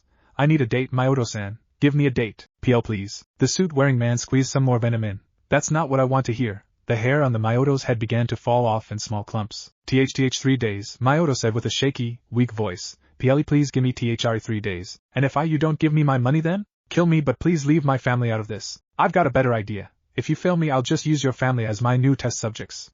It's a win-win for me, don't you think, Aoki-chan? The girl grinned and bowed her head. Hi, Kitsugami-sama. 3 days, Kitsugami said with finality and left through the front door with Aoki-chan protectively flanking him from behind. As he and his bodyguard stepped into a shadowy alleyway he took off his wide-brimmed hat and ran his fingers through his blonde hair. His hinged black eyes glowed at Aoki-chan. Wasn't that fun, Aoki-chan? The girl genuinely nodded. Hi, it was, Naruto-sama. There were a lot of things that could happen in 8 years if the first 2 years were ignored by authorities. Starting up operations that Ashitori Rashimara had stopped was very easy, painfully easy, and this time the quality of his products also increased. With the increase in customers there was an increase in contacts, and with that came an increase in profit that was fully given back to Naruto in crisp notes, sealed into small squares of paper stashed into briefcases he was storing in a room, in his warehouse. The boy had gone from passing samples of his products under the table to the drug lords he was gambling with to using the drug samples to gamble. Then when the drug lords had gotten a taste of his illegal products there had been a massive demand for it. At that point Naruto began producing legal, hospital-grade drugs for hospitals and clinics if they too demanded for it. He now had small pockets of storehouses all over Fire Country, Mountain Country, Tea Country and Snow Country that sold his products in big shipments to buyers. Access to these warehouses was restricted to only those that knew the password of the week. The buildings were shrouded in 6B rank illusions, and only permitted a person that had the password only after the first try. This only limited legal buys to going through Naruto's drug lord contacts that sent underlings to buy the products and sell it to the hospitals or clinics. It was all a well-connected network based on secrecy. He had hundreds of people that worked under him in these warehouses. These warehouses supplied his drugs to smaller pockets of customers who also sold these to even smaller pockets of people. Naruto was sure that just an hour ago he had made another 1,000 ryu in sales. His business was constantly expanding and evolving, always one step ahead of government officials because, quite frankly, he had loyal customers in the government of each country. His shipments always began with 12.5 massive storage scrolls filled to the very brim with a variety of drugs, legal and illegal, organized perfectly based on who gets what and what goes where, and that large scroll was sealed into a smaller scroll he sealed into his left palm. This was made even easier with his shadow clones keeping up production. He had a single body switch seal placed in the back of a clothes shop, Achichi's deluxe fashion line, where he was already in his Kitsugami disguise. He would then walk to a brothel where at the very back popular people in the underworld were usually found making and breaking deals. It was a place where violence was punished by banishment, and killing was punished with death. The brothel was the focal point of Konoha's criminal underworld, and without this focal point great underworld dealers were like sheep away from their flock. The legal authorities would swarm on them faster than they could say oof. Gaining the trust of the dealers was not a problem. Naruto always had a way with words and an even greater flair for acting. Most weren't aware that the criminal underworld could be so methodical, organized, or even professional in their dealing. Naruto had a first-hand view of just how thorough they could be when they wanted to. This was just like his picture, and his real name, Uzumaki Naruto, was the main contact point for any messages that wanted to get to Kitsugami. Whether it was his money or secret messages that must reach Kitsugami, the Hokage didn't know his connection to Kitsugami, but even still he would have to be even more careful. It was a reason he didn't have a bank account to store his stacks and stacks of real notes. He was never sure when he would be caught and would be forced to run, but he would be prepared for that day. Uzumaki Naruto, in the criminal underworld, was regarded as Kitsugami Gumo's chief advisor, head of day-to-day activities in Kitsugami Drug Company, and surrogate brother to the drug magnate. Though this fact was only made aware to two people, the head matron of the brothel, the meetings were held, and to an employee that he gave regular supplies to so that they would be shared among his warehouses, and who he in turn collected hefty amounts of money from the warehouse branches. If either died, the secret would be passed on to another trusted member of the criminal underworld. From there his growing drug empire expanded, making the boy the richest drug producer in the entire elemental nations. It was a shame that the slave ring he had busted a month ago was destroyed.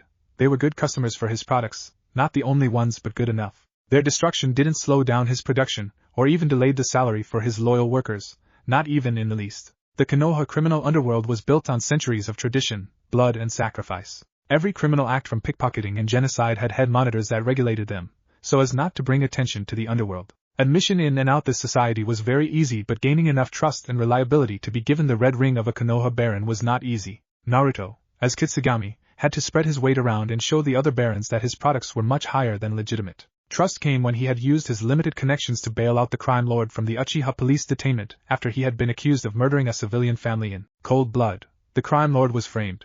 The meeting place, or headquarters, for these Konoha barons, which Naruto was a member, was in the brothel located in a seedy section of the red light district. There was no leader among the barons, but everyone was equal, and with the same power as the other. Being a baron was the highest post given to those that the underworld could rely on without question, and did things for the other barons that would get his or her name into circulation. In the brothel, arguments were only verbal, if any, but the moment it became physical the person would be indefinitely suspended from the brothel, like a wolf cast from his pack.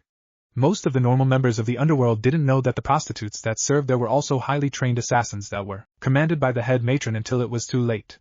Their job was to keep all the members of the organization in check. They also acted as hit men, or better yet hit women, to those that requested their services. Konoha's criminal underworld didn't have a specific location, but it had been acknowledged that each section of criminal activity had a meeting place and a head of the section. Head of these sections were called monitors. These heads usually met up with other heads to discuss matters. Konoha's underworld was deeply rooted in the elemental nations, so much so that it was connected to every other underworld in the elemental nations, even the ones in Iwagakure and Kumogakure. Meetings with barons from these different places happened every 3 months, usually in an underwater cave near Waterfall Village. Naruto merely sent a highly powered shadow clone to attend for him. These meetings were what helped him in setting up more shops all over and increased his clientele. For any experimental drug he received, he was given free rein to test them out on test human subjects these barons produced. He was careful to not bring any human test subject to his laboratory unless it couldn't be helped. There were 5 barons in Konoha, 8 in Iwa, 3 in Kumo, none since the war in Iwa, and 4 from Suna.